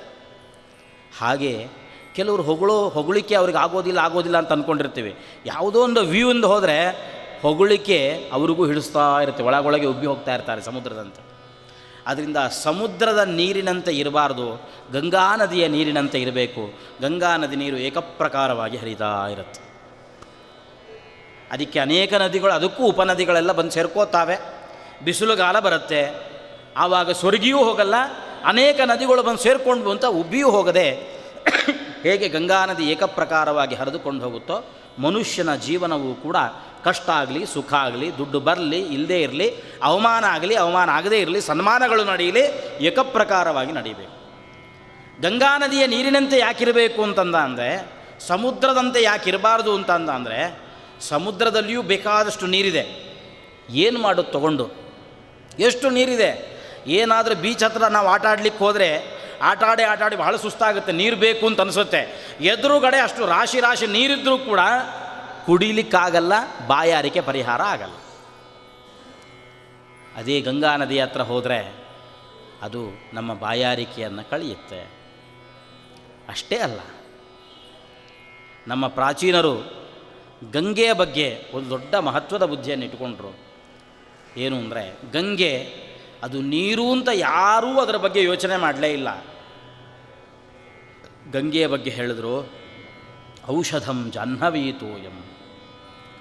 ಗಂಗೆ ನೀರು ಅದು ಔಷಧ. ನಮ್ಮ ಪ್ರಾಚೀನ ಕಾಲದಲ್ಲಿ ನಮಗೆ ಈ ಕಡೆ ದಕ್ಷಿಣ ಭಾರತದಲ್ಲಿರೋರಿಗೆ ಗಂಗೆ ಸಿಕ್ಕಲ್ಲ. ಉತ್ತರ ಭಾರತಕ್ಕೆ ಯಾತ್ರಕ್ಕೆ ಅಂತ ಹೋದಾಗ ಗಂಗೆಯನ್ನು ಕೊಡಗಟ್ಟಲೆ ತಂದಿಟ್ಕೊಳ್ಳುವ ಸಂಪ್ರದಾಯ, ಕಲಶಗಳಲ್ಲೆಲ್ಲ ತಂಬಿಟ್ಟುಕೊಳ್ಳುವ ಸಂಪ್ರದಾಯ ಇದು ಇವತ್ತಿಗೂ ಕೂಡ ಬಂದಿದೆ. ಬಹುಶಃ ಆವಾಗ ದೊಡ್ಡ ದೊಡ್ಡ ಚಂಬುಗಳೆಲ್ಲ ಇರ್ತಿತ್ತೋ ಏನೋ, ಈಗ ಸಣ್ಣ ಸಣ್ಣ ಮಿಳ್ಳಿಗಳಿಗೆ ಇಳಿದಿದ್ದೇವೆ. ಯಾಕೆ ತಂದಿಟ್ಕೋತಿದ್ರು ಅಂತಂದರೆ, ಏನಾದರೂ ಜ್ವರ ಗೀರ ಏನಾದರೂ ಬಂದರೆ ಒಂದು 3 ಸಲ 3 ಚಮಚ ಗಂಗಾ ನದಿಯ ನೀರನ್ನು ಕುಡಿದ್ರೆ ಜ್ವರ ಎಲ್ಲ ಹೋಗ್ತದೆ ಅಂತ ತಂದಿಟ್ಕೋತಿದ್ರು. ಇವತ್ತು ನಮಗೆ ಯಾವುದಕ್ಕೋಸ್ಕರ ಅಂತ ಗೊತ್ತಿದೆ ತಾನೆ ಎಲ್ರಿಗೆ. ಯಾಕೆ ತಂದಿಟ್ಕೊಂಡಿರ್ತೀವಿ, ಅದು ಇಷ್ಟೇ ಯಾಕೆ ತಂದಿಟ್ಕೊಂಡಿರ್ತೀವಿ, ಇಡೀ ಮನೆಯವರಿಗೆಲ್ಲ ಆಗುತ್ತೋ? ಇಲ್ಲ, ಒಬ್ರು ಹೋದ್ಮೇಲೆ ತಾನೆ ಇನ್ನೊಬ್ರು ಹೋಗೋದು, ಅದಕ್ಕೆ ಸಣ್ಣದು ಸಾಕು ಅಂತ. ಅಂದರೆ ನಮಗೆ ಗಂಗಾ ನದಿ ಯಾವುದಕ್ಕೆ ಅಂತಂದರೆ ಒಂದು ಕೊನೆ ಕಾಲಕ್ಕೆ ಹಾಕಬೇಕು, ಅದಕ್ಕೋಸ್ಕರವಾಗಿ ಅಂತ ಇಷ್ಟೇ ಭಾವನೆಯೇ ಹೊರತು ಅದು ಔಷಧ ಅನ್ನುವ ಕಲ್ಪನೆ ಖಂಡಿತವಾಗಿಯೂ ಕೂಡ ನಮಗಿಲ್ಲ. ಗಂಗೆ ಎಷ್ಟು ಉಪಕಾರವನ್ನು ಮಾಡುತ್ತಾಳೆ ಅಂದರೆ, ಹಿಮಾಲಯದಿಂದ ಹರಿದು ಬರ್ತಾ ಬರ್ತಾ ಬರ್ತಾ ಅನೇಕ ಗಿಡ ಮರಗಳಲ್ಲೆಲ್ಲ ಹರಿದು ಬರ್ತಾಳೆ, ಅದರ ಬುಡಗಳಲ್ಲೆಲ್ಲ ಬರ್ತಾಳೆ. ಆ ಎಲ್ಲ ಮರಗಳಲ್ಲಿರ್ತಕ್ಕಂತಹ ಆ ರಸವನ್ನು ತನ್ನಲ್ಲಿ ತುಂಬಿಕೊಂಡು ತಾನೇ ಒಂದು ಔಷಧದ ರೂಪವಾಗಿ ನಮ್ಮ ಕೈಗೆ ಬಂದು ನಮ್ಮ ದೇಹದಲ್ಲಿರತಕ್ಕಂತಹ ಎಲ್ಲ ರೋಗಗಳನ್ನು ಕೂಡ ಶಮನ ಮಾಡುವ ದೊಡ್ಡ ಶಕ್ತಿ ಗಂಗಾ ನದಿಗೆ ಇದೆ. ಅದರಂತೆ ನಮ್ಮಲ್ಲೇನಾದರೂ ಸಂಪತ್ತಿದ್ದರೆ ಅದು ಏನಾಗಬೇಕು ಅಂತಂದರೆ, ಸಮುದ್ರದ ನೀರಿನಂತೆ ರಾಶಿ ರಾಶಿ ಇದ್ದರೂ ಯಾರಿಗೂ ಉಪಯೋಗಕ್ಕೆ ಬಾರದಂತೆ ಇರುವಂತಹದ್ದಲ್ಲ. 4 ಜನಕ್ಕೆ ಬಾಯಾರಿಕೆ ಪರಿಹಾರ ಮಾಡಬೇಕು. ತುಂಬ ಕಷ್ಟದಲ್ಲಿದ್ದಾರೆ, ರೋಗ ರುಜಿನರಾಗಿದ್ದಾರೆ, ರೋಗಗ್ರಸ್ತರಾಗಿದ್ದಾರೆ, ಯಾರಾದರೂ ನಮ್ಮ ಅಕ್ಕಪಕ್ಕದ ಮನೆಯವರು ಪಾಪ ದುಡ್ಡಿಲ್ಲ, ಪರವಾಗಿಲ್ಲ ತಗೊಳ್ಳಿ, ನಿಮ್ಮ ಕಷ್ಟ ಕಾಲಕ್ಕೆ ನಾನಿರ್ತೇನೆ ಅಂತ ಆ ಹಣವನ್ನು ಅವರ ಕಷ್ಟ ಕಾಲದಲ್ಲಿ ಅವರ ರೋಗಕ್ಕೋ ಮತ್ತೇನಕ್ಕೋ ಬಂದಾಗ ಉಪಯೋಗಿಸಿದರೆ ಮಾತ್ರ ಆ ಹಣಕ್ಕೆ ಸಾರ್ಥಕ್ಯವೇ ಹೊರತು ಇಲ್ಲ ಅಂದರೆ ಆ ಹಣಕ್ಕೆ ಯಾವುದೇ ವಿಧವಾಗಿರುವಂಥ ಸಾರ್ಥಕ್ಯ ಇಲ್ಲ. ಇನ್ನೂ ಒಂದು ವಿಷಯ ಇದೆ, ಗಂಗೆ ಯಾವತ್ತಿಗೂ ಕೂಡ ಅವಳು ಪಾರ್ಶಿಯಾಲಿಟಿ ಮಾಡಿದ್ದಿಲ್ಲ. ನೀವು ಯಾರ ಹತ್ರ ಹೋಗಿ ಇದಿದ್ದೇ ಇರುತ್ತೆ. ಏನು, ನಾವು ದುಡ್ಡು ಕೊಡ್ತೇವೆ ಯಾರಿಗೆ ಅಂತಂದರೆ, ನಮ್ಮ ಬಂಧುಗಳಿಗೆ ಯಾರಾದರೂ ಬಂದರೆ ಅವ್ರಿಗೆ ಕೊಡ್ತೇವೆ ಅಷ್ಟೇ ಹೊರತು ದೂರದವರು ನಮಗೇನು ಪರಿಚಯ ಇಲ್ಲ, ಅವರಿಗೆ ನಮಗೆ ಬೇಡ. ಹೀಗೇನಾದರೂ ಗಂಗೆ ಒಂದು ದಿವಸ ಅಂದ್ಕೊಂಡ್ರೆ, ಗಂಗೆಯಲ್ಲಿ ಮರಣೋತ್ತರದಲ್ಲಿ ಎಲ್ಲರ ಎಲುಬುಗಳನ್ನು ಕೂಡ ಗಂಗೆಗೆ ಹಾಕ್ತಾರೆ. ಎಷ್ಟು ವರ್ಷಗಳವರೆಗೆ ಅವನ ಎಲುಬು ಗಂಗಾ ನದಿಯಲ್ಲಿ ಇರುತ್ತೋ ಅಷ್ಟು 1000 ವರ್ಷಗಳು ಆ ವ್ಯಕ್ತಿ ಸ್ವರ್ಗಲೋಕದಲ್ಲಿ ವಾಸ ಮಾಡ್ತಾನೆ ಅಂತ ಒಂದು ಮಾತಿದೆ. ಗಂಗೆ ಯಾವತ್ತಾದರೂ ಒಂದು ದಿವಸ ನನ್ನಲ್ಲಿ ಯಾರಾದರೂ ಅಸ್ಥಿ ವಿಸರ್ಜನೆ ಮಾಡುವಾಗ, ನಾನು ಉತ್ತರ ಭಾರತದಲ್ಲಿ ಹರಿಯೋಳಾದ್ದರಿಂದ ಉತ್ತರ ಭಾರತ ಜನ ಮಾತ್ರ ಬಂದು ನನ್ನಲ್ಲಿ ಅಸ್ಥಿ ವಿಸರ್ಜನೆ ಮಾಡಬೇಕು, ಅವರನ್ನು ಮಾತ್ರ ನಾನು ಸ್ವರ್ಗಕ್ಕೆ ಕಳಿಸ್ತೇನೆ, ದಕ್ಷಿಣ ಭಾರತ ಜನ ದೂರದವರು ನಮ್ಮವರಲ್ಲ, ಅವರು ನಮ್ಮ ಹತ್ರಕ್ಕೆ ಬರೋದು ಬೇಡ ಅಂತ ಒಂದು ವೇಳೆ ಅಂದ್ಕೊಂಡ್ರೆ ಏನು ಪರಿಸ್ಥಿತಿ ಭಾರತ ದೇಶದ್ದು? ಹಾಗಿಲ್ಲ. ಅವಳು ತಾಯಿಯಾಗಿ ಮಾತೃವಾಗಿ ಎಲ್ಲ ಮಕ್ಕಳನ್ನೂ ಕೂಡ ಏಕದೃಷ್ಟಿಯಿಂದ ನೋಡ್ತಾ, ಎಲ್ಲರನ್ನೂ ಯಾರ್ಯಾರು ತನ್ನಲ್ಲಿ ಎಲುಬುಗಳನ್ನು ಅಸ್ಥಿಗಳನ್ನು ವಿಸರ್ಜನೆ ಮಾಡ್ತಾ ಇದ್ದಾರೆ ಅವರನ್ನೆಲ್ಲ ಸ್ವರ್ಗಕ್ಕೆ ಕಳಿಸ್ತಾ ಇದ್ದಾಳೆ. ಅದರಂತೆ ಮನುಷ್ಯನ ಸಂಪತ್ತು ಹಾಗೆ ಇನ್ನೊಬ್ಬರಿಗೆ ನಮ್ಮವರು ತನ್ನವರು ಅನ್ನದಂತೆ ಒಂದು ವಿಶಾಲವಾದ ಹೃದಯದಿಂದ ಏನು ವಸುಧೈವ ಕುಟುಂಬಕಂ ಅಂತ ಹೇಳ್ತಾರೆ, ಆ ರೀತಿಯಲ್ಲಿ ಇನ್ನೊಬ್ಬರಿಗೆ ವಿನಿಯೋಗ ಆಗಬೇಕೇ ಹೊರತು ಎಲ್ಲೋ ಸಮುದ್ರದ ನೀರಿನಂತೆ ಅನುಪಯುಕ್ತವಾಗಿ ಎಲ್ಲೋ ಒಂದು ಕಡೆ ಒಂದು ಬ್ಯಾಂಕಲ್ಲೆಲ್ಲೋ ಕೊಳಿತಾ ಇರುವಂತೆ ಆಗಬಾರದು ಅನ್ನುವ ಈ ಇಷ್ಟು ದೊಡ್ಡ ಉದ್ದೇಶ ಇಟ್ಟುಕೊಂಡು ವಿದುರ ಹೇಳಿದ, ನಹೃಷ್ಯತ್ಯಾತ್ಮಸಮ್ಮಾನೇ ನಾವಮಾನೇನ ತಪ್ಯತೆ ಗಾಂಗೋ ಹೃದಯವಾಕ್ಷೋಭ್ಯ ಯಸ್ಸ ಪಂಡಿತ ಉಚ್ಯತೆ. ವಿದುರನ ಮಾತು, ವಿದುರನ ಉಪದೇಶ ಅದು ಆಸ್ತಿಕತೆಯ ಹಿನ್ನೆಲೆಯಲ್ಲಿ ಇರುವಂತಹದ್ದು. ಒಂದು ಮಾತನ್ನು ಹೇಳ್ತಾನೆ, ಮೂರ್ಖ ಅಂದರೆ ಯಾರು? ಶ್ರಾದ್ದಂ ಪಿತೃಭ್ಯೋ ನ ದದಾತಿ ದೈವತಾನಿ ನಚಾರ್ಚತಿ ಸುಹೃನ್ಮಿತ್ರಂ ನಲಭತೆ ತಮಾಹುರ್ ಮೂಢಚೇತಸಂ ಅಂತ. ಯಾರು ಮೂರ್ಖ ಪ್ರಪಂಚದಲ್ಲಿ ಅಂದರೆ, ಯಾರು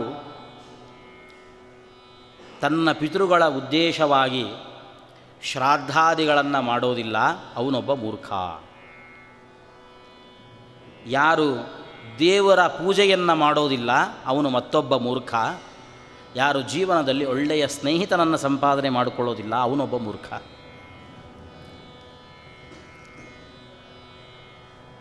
ನಮ್ಮಲ್ಲಿ ಶ್ರಾದ್ದ ಮಾಡೋದಿಲ್ಲ ಅಂತಂದರೆ ಸಾಕು, ಅವರಿಗೆ ಮೊದಲೊಂದು ಪಟ್ಟ ಕೆಡ್ತೇವೆ. ಏನು ಅಂದರೆ ಅವನು ಬುದ್ಧಿಜೀವಿ.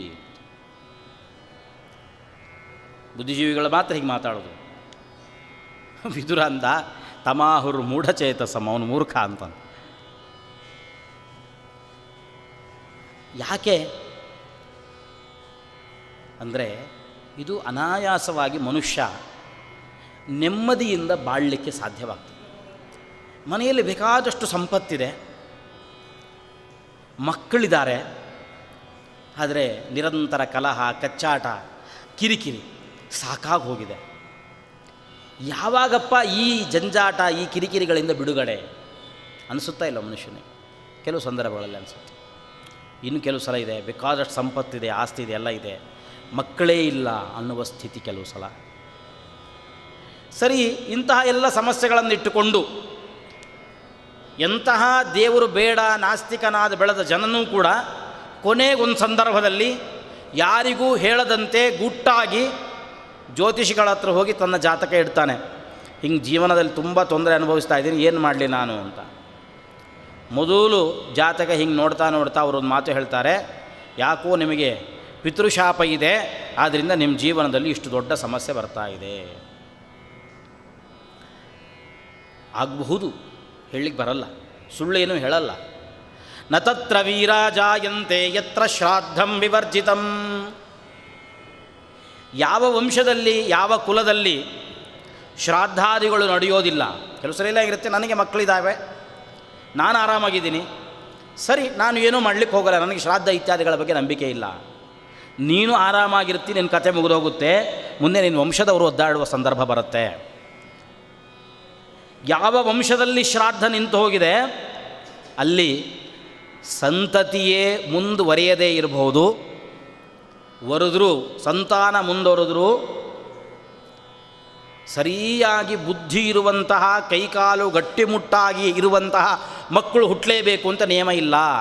ಯಾರು ಅಂಗವಿಕಲರಾದ ಮಕ್ಕಳು ಹುಟ್ಟಬೋದು, ಬುದ್ಧಿಮಂದರಾಗಿರುವಂತಹ ಮಕ್ಕಳು ಹುಟ್ಟಬೋದು, ಹೆಂಗೆ ಹುಡ್ತಾರೆ ಅಂತ ಹೇಳಲಿಕ್ಕೆ ಸಾಧ್ಯ ಇಲ್ಲ. ಆದ್ದರಿಂದಾಗಿ ಶ್ರಾದ್ದವನ್ನು ಮಾಡ್ರಿ, ಇದು ಧರ್ಮಶಾಸ್ತ್ರಗಳ ಮಾತು. ಅದರಿಂದ ಹೀಗೆ ಅನಾಯಾಸವಾಗಿ ವರ್ಷಕ್ಕೊಂದು ಬಾರಿ ಪಿತೃಗಳ ಮರಣದ ದಿವಸ ಶ್ರಾದ್ದವನ್ನು ಮಾಡಿ ಈ ಎಲ್ಲ ಕಿರಿಕಿರಿಗಳಿಂದ ದೂರ ಇರೋದು, ಇಡೀ ಒಂದು ವಂಶದ ಅಭಿವೃದ್ಧಿಗೆ ನಾನು ಕಾರಣನಾಗೋದು ಅಂತಂದಮೇಲೆ ನನ್ನ ಜೀವಿತಾವಧಿಯ 1 ವರ್ಷದ 1 ದಿನವನ್ನು ನನ್ನ ಪಿತೃಗಳಿಗೋಸ್ಕರ ನಾನು ಮುಡುಪಾಗಿಡ್ಲಿಕ್ಕೆ ಆಗೋದಿಲ್ಲ ಅಂತಂದರೆ ಇವನಿಗಿಂತ ಮೂರ್ಖ ಇನ್ಯಾರನ್ನು ಕರಿಬೇಕು? ಈ ನೆಮ್ಮದಿ ಯಾವುದು ಶ್ರಾದ್ದಾದಿಗಳಿಂದ ಮಾಡಿದರೆ ನಮಗೆ ನೆಮ್ಮದಿ ಸಿಗ್ತಾ ಇದೆ, ಈ ನೆಮ್ಮದಿ ಎಷ್ಟು ದುಡ್ಡು ಖರ್ಚು ಮಾಡಿದರೂ ಸಿಕ್ಕಲ್ಲ, ಯಾವ ಡಾಕ್ಟ್ರ್ ಹತ್ರ ಹೋದರೂ ಸಿಕ್ಕಲ್ಲ. ಅಂತಂದ ಮೇಲೆ ಇದನ್ನು ಅನಾಯಾಸವಾಗಿ ಸಂಪಾದನೆ ಮಾಡುವಾಗ ಅದನ್ನು ಬಿಟ್ಟರೆ ಅವರನ್ನು ಮೂರ್ಖ ಅಂತ ಕರೆದೇ ಇನ್ನೇನು ಕರೀಬೇಕು? ಕೆಲವು ಸಂದರ್ಭದಲ್ಲಿ ಹೆಂಗೆ ಅನಿಸುತ್ತೆ ಅಂತಂದರೆ, ಪ್ರಪಂಚದಲ್ಲಿ ಬುದ್ಧಿಜೀವಿ ಬುದ್ಧಿಜೀವಿ ಬುದ್ಧಿಜೀವಿ ಅಂತ ಇರ್ತಾರೆ. ಯಾರನ್ನು ಬುದ್ಧಿಜೀವಿ ಅಂತ ಕರಿಬೋದು? ಬಹುಶಃ ನನಗನ್ಸುತ್ತೆ ಯಾರಿಗೆ ಬುದ್ಧಿಯೇ ಇರಲ್ವೋ ಅವರನ್ನೇ ಬುದ್ಧಿಜೀವಿ ಅಂತಾರೋ ಏನೋ. ಕೆಲವು ಸಲ ಹಂಗೆ ಮಾಡ್ತೀವಿ ನಾವು. ಮಂಗಳವಾರ ಅಂತ ಕರಿತೇವೆ. ಒಂದು ವಾರ, 7 ವಾರಗಳಲ್ಲಿ ಮಂಗಳವಾರ ಅಂತ ಒಂದು ವಾರ ಇದೆ. ಮಂಗಳವಾರ ಹೆಸರು ಮಂಗಳವಾರ, ಅದರಲ್ಲಿ ಏನಾದರೂ ಒಂದು ಮಂಗಳ ಕಾರ್ಯ ಮಾಡಿದ್ದು ನೋಡಿದ್ದೀವ? ಇವತ್ತೇನೂ ಕೆಲಸ ಇಲ್ಲ, ಒಂದು ಕ್ಷೌರವಾದರೂ ಮಾಡಿಸ್ಕೊಳ್ಳೋಣ ಅಂತ ಹೋದರೆ ಅವನು ಬಾಗಿಲು ಹಾಕ್ಬಿಟ್ಟಿರ್ತಾನೆ. ಹಾಗಾದರೆ ಅಮಂಗಲಸ್ಯ ವಾರಸ್ಯ ಯಥಾ ಮಂಗಲವಾರತ, ಆ ವಾರ ಅದು ಅಮಂಗಳ, ಯಾವ ಮಂಗಳ ಕಾರ್ಯವೂ ಅದರಲ್ಲಿ ಮಾಡುವಂತಿಲ್ಲ. ಆದರೂ ಅದನ್ನು ಮಂಗಳವಾರ ಅಂತ ಕರೆಯುವಂತೆ ಇವರನ್ನು ಹಾಗೆ ಬುದ್ಧಿಜೀವಿಗಳು ಅಂತ ಕರೀತಾರೋ ಏನೋ ಅಂತ ಅನಿಸುತ್ತೆ. ಹಾಗೆ ಆದರೂ ಅದು ಕೆಲವು ಸಲ ಅವರು ಮಾಡುವ ಆಕ್ಷೇಪಗಳಿಗೆ ನಮ್ಮ ಹತ್ರ ತೀರಾ ಉತ್ತರ ಕೊಡಲಿಕ್ಕಾಗದೇ ಇರ್ಬೋದು. ಆದರೂ ಒಂದಿಷ್ಟು ಉತ್ತರಗಳನ್ನು ಧರ್ಮಶಾಸ್ತ್ರಗಳು ಖಂಡಿತವಾಗಿಯೂ ಕೂಡ ಸಿದ್ಧಪಡಿಸಿದ್ದಾವೆ. ಅವರು ಕೇಳ್ತಾರೆ, ಅದು ಇವತ್ತಿನ ಪ್ರಶ್ನೆಗಳು ಅಲ್ಲ, ಇದು ಅನಾದಿ ಕಾಲದಿಂದ ಇರುವಂಥ ಪ್ರಶ್ನೆಗಳು. ಉಳಿದೆಲ್ಲ ದರ್ಶನಗಳು ಇದ್ದಂತೆ ಚಾರುವಾಕ ದರ್ಶನ ಅಂತ ಒಂದು ದರ್ಶನ ಇದೆ. ಚಾರುವಾಕ ದರ್ಶನ ಬೇರೆ ಅಲ್ಲ, ನಾಸ್ತಿಕ ದರ್ಶನ ಅಂತ ಬೇರೆ ಅಲ್ಲ. ಅವ್ರ ಹೆಸರೇ ಹೇಳುತ್ತೆ, ಮಾತು ಮಾತ್ರ ಸುಂದರ, ಚಾರು ವಾಕ್, ವಾಕ್ ಅಂದರೆ ಮಾತು, ಚಾರು ವಾಕ್ ಸುಂದರವಾದ ಮಾತು. ಕೇಳಿಸ್ಕೊಳ್ಳುವಾಗ ಹಾಗೆ ಅನಿಸುತ್ತೆ. ನಿಮಗೆ ಯಾವ ಮಾತು ಸುಂದರ? ನೀನು ಇಂಥದ್ದು ಮಾಡು ಅಂತಂದರೆ ನಮಗೆ ಕಷ್ಟ ಆಗುತ್ತೆ, ಅಯ್ಯೋ ಮಾಡಬೇಕಲ್ಲ ರಗಳೆ ರಗಳೆ ಅಂತ ಅನಿಸ್ಲಿಕ್ಕೆ ಶುರು ಆಗುತ್ತೆ. ನೀನೇನೂ ಮಾಡಲೇಬೇಡಪ್ಪ ಅಂತಂದರೆ ಎಷ್ಟು ಒಳ್ಳೆ ಮಾತನ್ನು ಹೇಳ್ತಿದ್ದಾರೆ ಅಂತಲೇ ಅನಿಸುತ್ತೆ ಸ್ಟಾರ್ಟಿಂಗಲ್ಲಿ. ಆದ್ದರಿಂದ ಅವರನ್ನು ಚಾರುವಾಕ್ ಅಂತ ಕರೀತಾರೆ, ಚಾರುವಾಕರು. ಅವ್ರು ಹೇಳಿದರು, ನೀವು ಶ್ರಾದ್ದ ಗೀದ್ದ ಇತ್ಯಾದಿಗಳನ್ನೇನು ಮಾಡಲಿಕ್ಕೆ ಹೋಗಬೇಡಿ. ಅಕಸ್ಮಾತ್ ನೀವು ಮಾಡೋ ಶ್ರಾದ್ದದಿಂದ ಯಾವುದೋ ಮೇಲಿನ ಲೋಕದಲ್ಲಿ ಇರತಕ್ಕಂತಹ ಪಿತೃಗಳಿಗೆ ತೃಪ್ತಿ ಸಿಕ್ಕುತ್ತೆ ಅಂತಾದರೆ ಮೊದಲೊಂದು ಟೆಸ್ಟ್ ಮಾಡೋಣ ಅಂತಂದು. ಏನು ಪರೀಕ್ಷೆ ಮಾಡ್ಬೋದು ಅಂದರೆ, ಈಗ ಅಪ್ಪ ಯಾವುದೋ ಊರಿಗೆ ಹೋಗಿದ್ದಾನೆ. ಊರಿಗೆ ಹೋದವರು ಅವರು ಏನೋ ಅಲ್ಲಿ ಊಟ ಮಾಡಬೇಕೋ ಅಥವಾ ಬುತ್ತಿ ತೊಗೊಂಡು ಹೋಗಬೇಕು, ಏನೋ ಒಂದು ವ್ಯವಸ್ಥೆ ಮಾಡ್ಕೋಬೇಕಲ್ಲ ಊಟಕ್ಕೆ.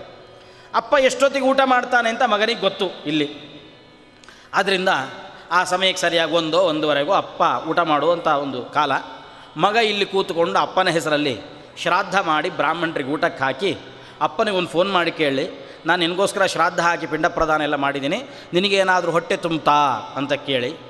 ಅಪ್ಪ ಖಂಡಿತ ಹೌದು ಮಾರೆ, ತುಂಬ ಹೊಟ್ಟೆ ತುಂಬಿತು, ನೀನು ಮಾಡಿದ ಭಕ್ಷ್ಯ ಭೋಜ್ಯ ಎಲ್ಲ ನಂಗೆ ಬಂದು ತಲುಪ್ತು ಅಂತ ಅಕಸ್ಮಾತ್ ಏನಾದರೂ ಅಂದರೆ ಖಂಡಿತವಾಗಿಯೂ ಕೂಡ ಶ್ರಾದ್ದ ಮಾಡೋಣ, ಯಾವುದೋ ಲೋಕದಲ್ಲಿರುವಂತಹ ಪಿತೃಗಳಿಗೆ ತೃಪ್ತಿ ಸಿಕ್ಕಬಹುದು. ಅಥವಾ ಬೇಡ, ನಮ್ಮ ಬೆಂಗಳೂರಲ್ಲಿ ಹಾಗೆ ತುಂಬ ಮನೆಗಳು ಹಾಗಿದ್ದಾವೆ. ಫಸ್ಟ್ ಫ್ಲೋರಲ್ಲಿ ತಂದೆ ತಾಯಿ, ಗ್ರೌಂಡ್ ಫ್ಲೋರಲ್ಲಿ ಮಗ ಇರ್ತಾನೆ.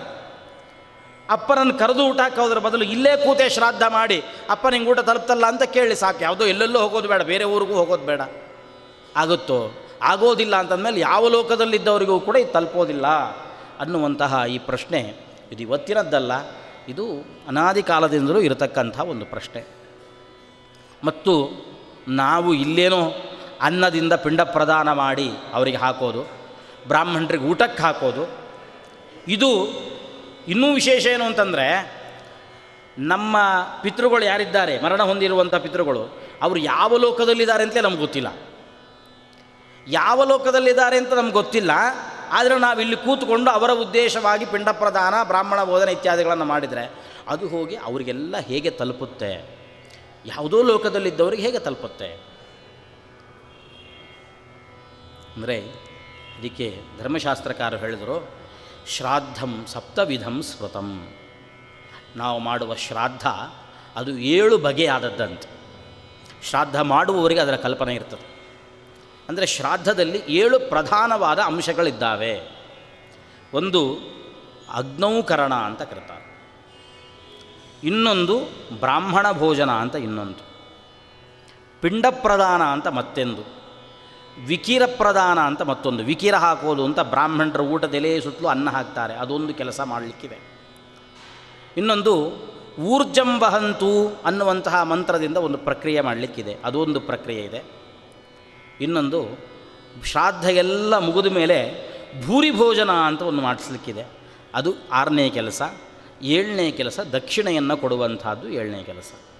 ಈ 7 ಶ್ರಾದ್ದಂ ಸಪ್ತವಿಧಂ ಸ್ಮೃತಂ, ಈ 7 ಮಾಡಿದರೆ ಸರಿಯಾಗಿ ನಾವು ಅವರು ಯಾವುದೇ ಲೋಕದಲ್ಲಿದ್ದರೂ ಕೂಡ, ಆ ಲೋಕ ನಮಗೆ ಗೊತ್ತಿಲ್ಲದೇ ಇದ್ದರೂ ಕೂಡ ಅದು ಹೋಗಿ ಅವರಿಗೆ ತಲುಪುತ್ತೆ.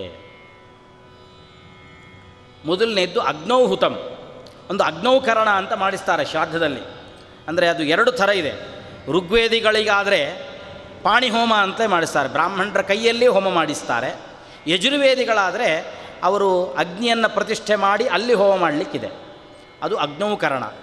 ಅಗ್ನೌಹು ತಂತು ದೇವಸ್ಥಾಹ, ಅಗ್ನೌಕರಣವನ್ನು ಮಾಡೋದರಿಂದಾಗಿ ದೇವಲೋಕದಲ್ಲಿರ್ತಕ್ಕಂತಹ ಪಿತೃಗಳಿಗೆ ತೃಪ್ತಿ ಸಿಕ್ಕತ್ತೆ. ಸ್ವರ್ಗಸ್ಥಾಹ ವಿಪ್ರಭೋಜನೆ ಅಂದರೆ ನಾವು ಇವತ್ತಿನ ದಿವಸ ಏನು ಮಾಡ್ತಿದ್ದೀವಿ, ಚಟಕ ಶ್ರಾದ್ದ ಅಂತ ಮಾಡಿ ಏನೋ ಕೂರ್ಚಗಳನ್ನಿಟ್ಟು ಶ್ರಾದ್ದ ಮಾಡ್ತಿದ್ದೀವಿ, ಯೋಗ್ಯ ಬ್ರಾಹ್ಮಣರು ಸಿಗ್ತಾ ಇಲ್ಲ ಅನ್ನುವ ಕಾರಣದಿಂದ. ಯದ್ಯಪಿ ಶ್ರಾದ್ದ ಅಂದರೆ ಅಲ್ಲಿ ಬ್ರಾಹ್ಮಣರನ್ನು ಕೂಡಿಸಿ ಊಟಕ್ಕೆ ಹಾಕೋದು, ಅಂತೂ ಅದರಲ್ಲಿ ಕೂರ್ಚದಲ್ಲಿಯೂ ಬ್ರಾಹ್ಮಣರನ್ನು ಪಿತೃಗಳನ್ನು ಆವಾಹನೆ ಮಾಡಿ ಅಲ್ಲಿ ಊಟಕ್ಕೆ ಹಾಕ್ತಾ ಇದ್ದೀವಿ. ಆದ್ದರಿಂದ ಅದು ವಿಪ್ರಭೋಜನ ಅಂತ ಅನಿಸಿಕೊಳ್ಳುತ್ತೆ. ವಿಪ್ರಭೋಜನ ಶ್ರಾದ್ದದಲ್ಲಿ ಪಿಂಡ ಪ್ರದಾನಕ್ಕಿಂತ ಮುಂಚೆ ನಡೆಯುವ ಏನು ಬ್ರಾಹ್ಮಣ ಭೋಜನ ಇದೆ, ಇದರಿಂದಾಗಿ ಸ್ವರ್ಗಲೋಕದಲ್ಲಿರತಕ್ಕಂತಹ ಪಿತೃಗಳಿಗೆ ತೃಪ್ತಿ ಸಿಕ್ಕತ್ತೆ. ಪಿಂಡ ಪ್ರದಾನವನ್ನು ಮಾಡೋದರಿಂದಾಗಿ ಯಮನ ಪಟ್ಟಣದಲ್ಲಿರುವಂತಹ ಪಿತೃಗಳಿಗೆ ತೃಪ್ತಿ ಸಿಕ್ಕತ್ತೆ. ವಿಕಿರ ಅಂತ ಮಾಡೋದರಿಂದಾಗಿ ಬ್ರಾಹ್ಮಣರ ಊಟದ ಎಲೆ ಸುತ್ತಲೂ ಅನ್ನವನ್ನು ಉದುರಿಸೋದ್ರಿಂದಾಗಿ, ವಿಕಿರವನ್ನು ಮಾಡೋದರಿಂದಾಗಿ ನರಕದಲ್ಲಿರ್ತಕ್ಕಂಥವರಿಗೆ ತೃಪ್ತಿ ಎನ್ನುವಂತಹದ್ದು ಸಿಕ್ಕತ್ತೆ. ಇನ್ನೊಂದು ಊರ್ಜಂ ವಹಂತು ಅನ್ನುವಂತಹ ಮಂತ್ರದಿಂದ ಪಿಂಡದ ಸುತ್ತಲೂ ಅನ್ನವನ್ನು ಉದುರಿಸುವ ಒಂದು ಕ್ರಮ ಇದೆ, ಅದನ್ನು ಮಾಡೋದರಿಂದಾಗಿ ತಿರ್ಯಗ್ಯೋನಿಗಳಲ್ಲಿ ಪಶುಪಕ್ಷಿ ಪ್ರಾಣಿಗಳಾಗಿ ಅವರೇನಾದರೂ ಹುಟ್ಟಿದರೆ ಅವರಿಗೆ ತೃಪ್ತಿ ಸಿಕ್ಕತ್ತೆ. ಹಾಗೆ ಋಷಿಸ್ಥಾಹ ದಕ್ಷಿಣಾದಾನೆ, ದಕ್ಷಿಣೆಯನ್ನು ಕೊಡೋದ್ರಿಂದಾಗಿ ಬ್ರಾಹ್ಮಣರಿಗೆ, ಊಟಕ್ಕೆ ಬಂದ ಬ್ರಾಹ್ಮಣರಿಗೆ ದಕ್ಷಿಣೆಯನ್ನು ಕೊಡೋದ್ರಿಂದಾಗಿ ಋಷಿಗಳ ಲೋಕದಲ್ಲಿರ್ತಕ್ಕಂಥವರಿಗೆ ತೃಪ್ತಿ ಸಿಕ್ಕತ್ತೆ. ಹಾಗೆ ಪ್ರೇತ ಲೋಕದಲ್ಲಿದ್ದರೆ ಅಥವಾ ರಾಕ್ಷಸರಾಗಿದ್ದರೆ ಅಂಥವರಿಗೆ, ಇನ್ನು ರಾಕ್ಷಸರಾಗಿ ಹುಟ್ಟಿಬಿಟ್ಟಿದ್ದಾರೆ ಅಂಥವರಿಗೆ ಭೂರಿ ಭೋಜನವನ್ನು ಮಾಡಿಸೋದ್ರಿಂದ, ಶ್ರಾದ್ದೋತ್ತರದಲ್ಲಿ ಮಾಡುವ ಬ್ರಾಹ್ಮಣ ಭೋಜನದಿಂದ ಅವರಿಗೆಲ್ಲ ತೃಪ್ತಿ ಸಿಕ್ಕತ್ತೆ. ಆದರೆ ಮಾಡಬೇಕಾದ ಕೆಲಸ ಏನು ಅಂದರೆ, ಈ 7 ಕ್ರಮಗಳು ಏನು ಹೇಳ್ತಾ ಹೋಗಿದ್ದೀವಲ್ಲ, ಇದರಲ್ಲಿ ಯಾವುದನ್ನು ಬಿಡದೆ ಮಾಡಬೇಕಷ್ಟೆ. ಯಾಕೆಂದರೆ ಯಾವುದಾದ್ರೂ ಒಂದು ಲೋಪ ಮಾಡಿದ್ದೀವಿ ಗಡಿಬಿಡಿಯಲ್ಲಿ ಅಂತಂದರೆ ಅವಾಗೇನಾಗುತ್ತೆ, ಆ ಲೋಕದಲ್ಲಿ ಇದ್ದಾರೋ ಇಲ್ಲ ನಮ್ಗೆ ಗೊತ್ತಿಲ್ವಲ್ಲ, ಅಕಸ್ಮಾತ್ ಆ ಲೋಕದಲ್ಲಿದ್ದರೆ ಅವರಿಗೆ ತೃಪ್ತಿ ತಪ್ಪಿ ಹೋಗಬಹುದು. ಆದ್ದರಿಂದ ಶ್ರಾದ್ದ ಮಾಡುವಾಗ ಕೆಲವನ್ನು ಬಿಡಬೇಕು ಅಂತ ಹೇಳ್ತಾರೆ. ಯಾವುದನ್ನು ಬಿಡಬೇಕು ಅಂತಂದರೆ, ಮೊದಲು ಹೇಳ್ತಾರೆ ಗಡಿಬಿಡಿ ಮಾಡೋದನ್ನು ಬಿಡ್ರಿ, ಸಿಟ್ಟು ಮಾಡಿಕೊಳ್ಳೋದನ್ನು ಬಿಡ್ರಿ. ಸಿಟ್ಟು ಜಾಸ್ತಿ ಶ್ರಾದ್ದದ ದಿವಸ, ಅದು ಕರ್ತೃವಿಗಂತೂ ಸಿಕ್ಕಾಪಟ್ಟೆ ಬರ್ತಿರುತ್ತೆ. ಯಾಕೆಂದ್ರೆ ಹಿಂದಿನ ದಿವಸನೂ ಊಟ ಇರೋಲ್ಲ, ರಾತ್ರಿ ಮರುದಿವ್ಸ ಬೆಳಗ್ಗೆ ಫಳಾರ ಮಾಡುವಂತಿಲ್ಲ, ಬರೋ ಆಚಾರು ತಡವಾಗಿ ಬಂದರು, ಎಲ್ಲ ಸೇರಿ ಎಲ್ಲರ ಮೇಲೆ ಸಿಟ್ಟು ಮಾಡಿ ಯಾವುದು ಮಾಡಬಾರ್ದು ಅಂತ ಹೇಳಿದಾರೋ ಅದೇ ಜಾಸ್ತಿ ಆಗಿಬಿಡ್ತು. ಇನ್ನೊಂದು ತ್ವರ, ಗಡಿಬಿಡಿ, ಆಯ್ತು ಇಷ್ಟು ಲೇಟ್ ಆಗಿದೆಯಲ್ಲ, ಏನೊಂದು ಮಾಡಿ ಮುಗಿಸಿದ್ರಾಯ್ತು ಅದನ್ನು ಬಿಡಬೇಕಂತ. ಇನ್ನೊಂದು ವಿಸ್ತಾರ ಮಾಡೋದನ್ನು ಬಿಡಬೇಕು. ಅಂದರೆ ಶ್ರಾದ್ದದ ದಿವಸ ತುಂಬ ಜನ ಹಚ್ಕೊಳ್ಳೋದನ್ನು ಬಿಡಬೇಕಂತ. ಅಂದರೆ ಎಷ್ಟು ಹೇಳಬೇಕು ಅಷ್ಟು ಜನ ಬಂಧುಗಳಿಗೆ ಹೇಳಲೇಬೇಕು. ಅನಾವಶ್ಯಕವಾಗಿ ಶ್ರಾದ್ದ ದಿವಸ ಅವ್ರನ್ನ ಯಾರನ್ನೋ ಕರೆದೆ, ಇವ್ರನ್ನ ಯಾರನ್ನೋ ಕರೆದೆ, ಒಂದು ಹೇಗೆ ಊಟ ಮಾಡಿಸ್ತಾಯಿದ್ದೀನಿ, ಅಡುಗೆ ಮಾಡಿಸ್ತಾಯಿದ್ದೀನಿ, ಇದರಿಂದ ಏನಾಗುತ್ತೆ ಅಂತಂದರೆ ಅವರ ಬಗ್ಗೆ ಗಮನ ಹೋಗುತ್ತೆ ಹೊರತು ಮುಖ್ಯವಾಗಿ ನಡೆಯಬೇಕಾದ ಬ್ರಾಹ್ಮಣ ಭೋಜನದಲ್ಲಿ ವ್ಯತ್ಯಾಸ ಆಗಿಬಿಡುತ್ತೆ. ಯಾರನ್ನೋ ನೋಡ್ಲಿಕ್ಕೆ ಹೋಗಿ ಪ್ರಧಾನ ಯಾವ ಕೆಲಸ ಆಗಬೇಕೋ ಅದು ತಪ್ಪು ಹೋಗುವಂತಹ ಸಂದರ್ಭ ಇದೆ. ಅದರಿಂದ ಬ್ರಾಹ್ಮಣರು ಎಷ್ಟು ಹಚ್ಚಿಕೊಳ್ಬೇಕು, ಎಷ್ಟು ಬಿಟ್ಟರೆ ತೊಂದರೆ ಇದೆಯೋ ಅಷ್ಟನ್ನು ಮಾತ್ರ ಹಚ್ಚಿಕೊಂಡ್ರೆ ಸಾಕು. ಅಷ್ಟು ಜನರನ್ನು ಹಚ್ಚಿಕೊಂಡು ಎಷ್ಟು ಬೇಕೋ ಅಷ್ಟರಲ್ಲಿ ಶ್ರಾದ್ದ ಮುಗಿಸಬೇಕು ಅಂತ ಇದು ಅದರ ಪ್ರಕ್ರಿಯೆ.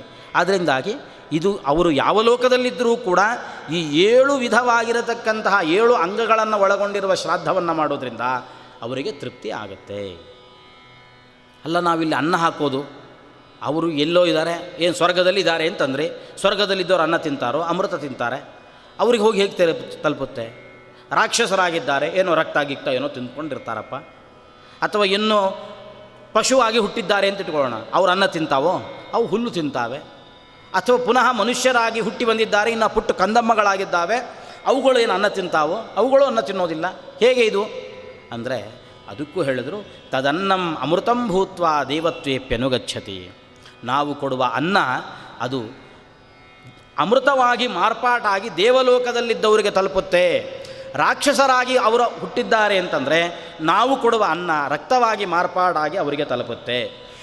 ಅಥವಾ ನಾವು ಕೊಡುವಂತಹ ಅನ್ನ ಅವರು ಮಕ್ಕಳಾಗಿ ಹುಟ್ಟಿ ಬಂದಿದ್ದಾರೆ ಅಂತಂದರೆ ಹಾಲಿನ ರೂಪದಲ್ಲಿ ಅವರಿಗೆ ಹೋಗಿ ಸೇರುತ್ತೆ. ಅವರು ಹಸುವಾಗಿ ಹುಟ್ಟಿದ್ದಾರೆ ಅಂದರೆ ಹುಲ್ಲಿನ ರೂಪದಲ್ಲಿ ಹೋಗಿ ಸೇರುತ್ತಂತೆ. ಇವತ್ತಿನ ದಿವಸ ನಾವು ಅದನ್ನು ಪ್ರಶ್ನೆ ಮಾಡಲೂಬಾರದು ಅನಿಸುತ್ತೆ ಇವತ್ತಿನ ಕಾಲಕ್ಕೆ. ಯಾಕೆಂದರೆ ನಾವಿಲ್ಲಿ ಅನ್ನ ಕೊಡೋದು, ಸ್ವರ್ಗದಲ್ಲಿದ್ದವರು ಅನ್ನ ತಿನ್ನೋದಿಲ್ವಲ್ಲ, ಏನು ಮಾಡಬೇಕು ಅಂದರೆ ಅದು ಮಾರ್ಪಾಟಾಗುತ್ತಪ್ಪ. ನಾವೇನಿಲ್ಲಿ ಭಾರತ ದೇಶದಲ್ಲಿ ಡಾಲರ್ಗಳನ್ನು ಬಳಸ್ತಾ ಇದ್ದೀವಾ? ಇಲ್ಲ. ಅಮೇರಿಕಾದಿಂದ ಮಕ್ಕಳು ಕಳಿಸಿದರೆ ಇದು ಡಾಲರ್ ಇವತ್ತು ರೂಪಾಯಿಯಾಗಿ ಬದಲಾಗುತ್ತೋ ಇಲ್ವೋ? ಅಥವಾ ಅಪ್ಪ ಮಗನಿಗೋಸ್ಕರ ಅಲ್ಲಿ ಓದ್ತಾ ಇರುವಂತಹ ಮಗನಿಗೋಸ್ಕರ ರೂಪಾಯಿಯನ್ನು ಕಳಿಸಿದ್ರೆ ಡಾಲರ್ ಆಗಿ ಪರಿಣಾಮ ಆಗ್ತಾ ಇದೆಯೋ ಇಲ್ಲೋ? ಹಾಗಾದ್ರೆ ಏನು ಮಾಡಬೇಕು? ಅದಕ್ಕೊಂದು ವಿನಿಮಯ ಆಫೀಸ್ ಅಂತಿರುತ್ತೆ, ಎಕ್ಸ್ಚೇಂಜ್ ಆಫೀಸ್ ಅಂತಿರುತ್ತೆ. ಅಲ್ಲಿ ಹೋಗಿ ಕೊಟ್ಟರೆ ಎಕ್ಸ್ಚೇಂಜ್ ಮಾಡಿಕೊಡ್ತಾರೆ. ಅದರಂತೆ ನಾವು ಕೊಡುವ ಅನ್ನವನ್ನು ನಮಗೆ ಗೊತ್ತಿಲ್ಲ ಯಾವ ಲೋಕದಲ್ಲಿದ್ದಾರೆ ಅಂತ, ಆದರೆ ತಿಳಿದಿರುವ ಒಂದು ಆಫೀಸ್ ಇದೆ. ಆ ಆಫೀಸಲ್ಲಿ ವಸು, ರುದ್ರ, ಆದಿತ್ಯ ಅಂತ 3 ಜನ ದೇವತೆಗಳು ಕೆಲಸ ಮಾಡ್ತಿರ್ತಾರೆ. ಅವರು ಪಿತೃವಿಗೆ ಯಾವ ಲೋಕದಲ್ಲಿದ್ದಾನೆ ಅದೆಲ್ಲ ತಿಳ್ಕೊಂಡು ಆ ವಸುದೇವತೆಗಳು ಅವ್ರಿಗೆ ಹೋಗಿ ತಲುಪಿಸ್ತಾರೆ. ನಮ್ಮ ಅಜ್ಜಂದರು ಯಾವ ಲೋಕದಲ್ಲಿದ್ದಾರೆ ಗೊತ್ತಿಲ್ವಲ್ಲ ನಮಗೆ, ಆ ರುದ್ರ ದೇವತೆಗಳು ಅವ್ರಿಗೆ ಹೋಗಿ ತಲುಪಿಸ್ತಾರೆ. ಆದಿತ್ಯರು ಯಾವ ಲೋಕದಲ್ಲಿದ್ದಾರೆ ನಮಗೆ ಗೊತ್ತಿಲ್ಲ, ಆ ಪ್ರಪಿತಾಮಹ ಮುತ್ತಜ್ಜ ಯಾವ ಲೋಕದಲ್ಲಿದ್ದಾನೆ ನಮಗೆ ಗೊತ್ತಿಲ್ಲ, ಅದನ್ನು ಆ ಆದಿತ್ಯ ದೇವತೆಗಳು ಹೋಗಿ ಅದನ್ನು ತಲುಪಿಸ್ತಾ ಇದ್ದಾರೆ. ಅಕಸ್ಮಾತ್ ಇವರೇನಾದರೂ ಹೆಚ್ಚು ಕಡಿಮೆ ಮಾಡಿದರು ಕೆಲಸ ಮಾಡುವಾಗ, ಮಾಡ್ತಿರ್ತಾರಲ್ಲ ಆಫೀಸ್ ಮೇಲೆ ಹಾಗಿದ್ದೇ ಇರುತ್ತೆ. ಎಲ್ಲೋ ಹೋಗಬೇಕಾದ ಯಾವುದೋ ಲೆಟ್ರ್ ಯಾವುದಕ್ಕೂ ಹೋಗಿಬಿಡುತ್ತೆ, ಅಥವಾ ಕೆಲವು ಸಲ ಕಳಿಸೋದೇ ಇಲ್ಲ, ಅಲ್ಲಲ್ಲೇ ಇಟ್ಬಿಟ್ಟಿರ್ತಾರೆ. ಅವಾಗೇನು ಮಾಡೋದು? ವಸು, ರುದ್ರ, ಆದಿತ್ಯರು ಕೆಲಸ ಮಾಡ್ತಾ ಇರ್ತಾರೆ. ಅಕಸ್ಮಾತ್ ಏನೋ ಹೆಚ್ಚು ಕಡಿಮೆ ಆಯಿತು ಅಂತ ಇಟ್ಕೊಳ್ಳೋಣ, ಅವರನ್ನು ನೋಡಿಕೊಳ್ಳಿಕ್ಕೆ ಭಗವಂತ 3 ರೂಪದಿಂದ ನಿಂತಿದ್ದಾನಂತೆ. ಸಂಕರ್ಷಣ, ಪ್ರದ್ಯುಮ್ನ, ಸಂಕರ್ಷಣ, ವಾಸುದೇವ ಅನ್ನುವಂತಹ 3 ರೂಪದಿಂದ ನಿಂತು ಆ ವಸುರುದ್ರ ಆದಿತ್ಯರನ್ನು ನಿಯಮನ ಮಾಡ್ತಿದ್ದಾನೆ. ನಮಗೆ ಗೊತ್ತಿಲ್ಲ ನಿಜ ಆ ಪಿತೃಗಳು ಎಲ್ಲಿದ್ದಾರೆ ಅಂತ, ಆದರೆ ಅವರು ಮಾತ್ರ ಅದನ್ನು ಹೋಗಿ ತಲುಪಿಸ್ತಾ ಇದ್ದಾರೆ. ಹೋಗಿ ಅವರಿಗೆ ತಲುಪುತ್ತೆ, ಅವರಿಗೆ ತೃಪ್ತಿ ಸಿಕ್ಕತ್ತೆ. ಇದರಲ್ಲಿ ಯಾವುದೇ ವಿಧವಾಗಿರತಕ್ಕಂತಹ ಸಂಶಯ ಬೇಡ. ಅದರಿಂದಾಗಿ ಇಷ್ಟು ಅನಾಯಾಸವಾಗಿ ಬಹಳ ಕಡಿಮೆಯ ಸಮಯದಲ್ಲಿ, ಕಡಿಮೆಯ ಶ್ರಮದಲ್ಲಿ ಪಿತೃಗಳ ಅನುಗ್ರಹಕ್ಕೆ ಪಾತ್ರರಾಗೋದು. ಮತ್ತು ನಮ್ಮ ಪಿತೃಗಳು ತುಂಬ ಕಿರಿಕಿರಿ ಮಾಡಿಕೊಳ್ಳೋದಿಲ್ಲ. ನಮ್ಮ ಹತ್ರ ಇಲ್ಲ ಅಂತಂದರೂ ಎಲ್ಲೋ ಒಂದು ಕಡೆಯಿಂದ ಸಾಲ ಸೋಲ ಏನೋ ಒಂದು ಮಾಡಿ ತಂದು ಕೊಡು ಅಂತ ಕೇಳಲ್ವಂತ. ನೀನು ಏನಾದರೂ ಒಂದು ಮಾಡು, ಅಂತೂ ಪಿತೃಗಳನ್ನು ನೆನಪಿಸಿಕೊ, ಅಷ್ಟು ಸಾಕು. ಅದು ಅವರಿಗೆ ಶ್ರಾದ್ದ ಆಗ್ತದೆ. ಪದ್ಮಪುರಾಣದಲ್ಲಿ ಒಂದು ಕಥೆ ಬರುತ್ತೆ. ಒಬ್ಬ ತನ್ನ ಮನೆ ಎದುರುಗಡೆ ಕೂತ್ಕೊಂಡು ಬೆಳಗ್ಗೆ ಅಳತಾ ಕೂತ್ಕೊಂಡಿದ್ದಾನೆ. ಬೆಳಗ್ಗೆ ಹೋಗ್ತಾ ಇರುವಂಥ ಒಬ್ಬ ಋಷಿಗಳು ನೋಡಿದ್ರು, ಯಾಕಪ್ಪ ಬೆಳಗ್ಗೆ ಹಸ್ತ್ರ ಹತ್ರ ಕೂತ್ಕೊಂಡು ಅಳ್ತಾ ಇದ್ದಿ, ಏನು ಕಥೆ? ಹೇಳಿದ, ಇವತ್ತು ನಮ್ಮ ಅಪ್ಪನ ಶ್ರಾದ್ದ, ಏನು ಮಾಡಲಿ, ಮನೆಯಲ್ಲಿ ಏನೂ ಇಲ್ಲ ಅಂದರೆ ಏನೂ ಇಲ್ಲ. ನಮ್ಮಪ್ಪ ಎಷ್ಟು ಚೆನ್ನಾಗಿ ನಾನು ಬೆಳೆಸಿದ್ದಾನೆ, ಏನು ಕೊರತೆ ಇಲ್ಲ ಬೆಳೆಸಿದ್ದಾನೆ, ಒಂದು ನಮ್ಮಪ್ಪನ ಶ್ರಾದ್ದ ಹಾಕ್ಲಿಕ್ಕೆ ಆಗ್ತಿಲ್ವಲ್ಲ, ನಾನೇನು ಮಾಡಲಿ? ಆ ಋಷಿಗಳು ಕೇಳಿದ್ರು, ನೀನು ಹೇಳ್ತಿರೋ ಸತ್ಯನಾ ಅಂತ ಕೇಳಿದ್ರು. ಖಂಡಿತ ಹೌದು ಸತ್ಯ ಅಂತ. ಸತ್ಯ ಅಂದರೆ ಒಂದು ಕೆಲಸ ಮಾಡು. ಏನು ಅಂದರೆ, ಅಲ್ಲಿ ಹುಲ್ಲು ಬೆಳೆದಿದೆಯಲ್ಲ, ಆ ಹುಲ್ಲು ಕಿತ್ತು 3 ಮುದ್ದೆ ಮಾಡು. ನಿಮ್ಮ ಅಪ್ಪನ ಹೆಸರು ಹೇಳು, ನಿಮ್ಮ ತಾತನ ಹೆಸರು ಹೇಳು, ನಿಮ್ಮ ಮುತ್ತಾತನ ಹೆಸರು ಹೇಳು, ಆ ಹಸುವಿಗೆ ತಿನ್ನಿಸು.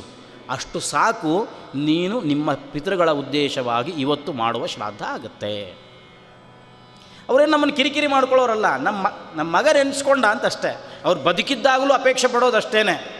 ಏನೋ ಮನೇಲಿ ಸಮಾರಂಭ ನಡೆಯಿತು, ಅಪ್ಪ ಅಮ್ಮ ಏನು ಅಪೇಕ್ಷೆ ಪಡ್ತಾರೆ? ನಮ್ಮನ್ನು ಕರೆದು ಎಲ್ಲರ ಎದುರುಗಡೆ ಕೂಡಿಸಿ ಒಂದು ಪಾದಪೂಜೆ ಮಾಡಬೇಕು ಅಂತ ಅಪೇಕ್ಷೆ ಪಡ್ತಾರೆ ಅಷ್ಟೇ. ಅದಕ್ಕಿಂತ ಬಿಟ್ಟು ಏನು ದೊಡ್ಡದನ್ನು ಅಪೇಕ್ಷೆ ಪಡಲ್ಲ. ಆ ಪಾದಪೂಜೆ ಮಾಡಿಸ್ಕೋತಾರೆ, ಏನೋ ಒಂದು ಶಲ್ಯನೋ ಕುಪ್ಸನೋ ಏನು ಕೊಟ್ಟರು ಅದನ್ನು ಖುಷಿ ಅವರಿಗೆ ಅಷ್ಟೇ. ನಮ್ಮ ಮಗ ನಮ್ಮ ನೆನೆಸ್ಕೊಂಡ. ಬದುಕಿದ್ದಾಗಲೂ ಅದೇ ಸ್ಥಿತಿ, ಆನಂತರವೂ ಅದೇ ಸ್ಥಿತಿನೇ. ಅದರಿಂದಾಗಿ ಅದು ನಿಯಮವನ್ನು ಹೇಳಿದ್ದಾರೆ. ಏನು ಶಾಸ್ತ್ರೋಕ್ತವಾದ ನಿಯಮ ಇದೆ ಆ ಕ್ರಮದಲ್ಲಿ ಶಕ್ತಿ ಇದ್ದವನು ಹಾಗೆ ಮಾಡಬೇಕು, ಮೀರಿಯೂ ಮಾಡಬೇಕು, ವೈಭವದಲ್ಲಿ ಮಾಡಬೇಕು. ವಿತ್ತಶಾಠ್ಯಂ ನಕಾರಯೇ, ದುಡ್ಡಿನ ಕೊರತೆಯನ್ನು ಶ್ರಾದ್ದದಲ್ಲಿ ಕಾಣಿಸಿಕೊಳ್ಳಬಾರದು ಅಂತ ಹೇಳಿದ್ದಾರೆ. ಇದ್ದವನು ಚೆನ್ನಾಗಿ ಮಾಡಲಿ, ಇಲ್ಲದೇ ಇದ್ದವನು ಮಾಡದೇ ಬಿಡೋದು ಬೇಡ. ಪಿತೃಗಳ ಸ್ಮರಣೆಯನ್ನು ಮಾಡಿಕೊಳ್ಳಿ. ಏನೂ ಇಲ್ಲದೇ ಇದ್ದರೆ ಒಂದು ಕೆಲಸ ಮಾಡಲಿ ಅಂತ ದಕ್ಷಿಣ ದಿಕ್ಕಿಗೆ ನಿಂತು ಅಪಸವೆ ಮಾಡಿಕೊಂಡು ಪಿತೃಗಳನ್ನು ನೆನಪಿಸ್ಕೋ ಸಾಕು. ಒಂದು 4 ಕಣ್ಣೀರು ಹಾಕು, ನನಗೇನು ಆಗ್ತಿಲ್ಲ ಅಂತ ಒಂದು ಕಣ್ಣೀರು ಹಾಕು ಸಾಕು, ಅದೇ ಶ್ರಾದ್ದವಾಗ್ತದೆ. ಇದಕ್ಕಿಂತ ಅನುಕೂಲಗಳು ಇನ್ನೇನು ಮಾಡಲಿಕ್ಕೆ ಸಾಧ್ಯ, ಇನ್ನೇನು ಕೊಡಲಿಕ್ಕೆ ಸಾಧ್ಯ? ಇಷ್ಟು ಅನುಕೂಲತೆ ಇದ್ದು ಆ ಪಿತೃಗಳ ಅನುಗ್ರಹಕ್ಕೆ ಪಾತ್ರರೂ ಆಗ್ತಾ ಇರುವಾಗ ನಾನು ಅದನ್ನು ಮಾಡೋದಿಲ್ಲ ಅಂತಂದರೆ ಇದು ಒಪ್ತಕ್ಕಂಥದ್ದಲ್ಲ. ಅದರಿಂದಾಗಿ ಅನಾಯಾಸವಾಗಿ ಪುಣ್ಯ ಸಂಪಾದನೆ, ನಮ್ಮ ವಂಶಾಭಿವೃದ್ಧಿ, ಮನಸ್ಸಿನ ನೆಮ್ಮದಿ, ಕುಟುಂಬದಲ್ಲಿ ಕಲಹ ಮುಂತಾದದ್ದು ಯಾವುದೂ ಇರೋದಿಲ್ಲ, ಪಿತೃಗಳ ಶಾಪ ವಂಶಕ್ಕೆ ತಟ್ಟಬಾರ್ದು.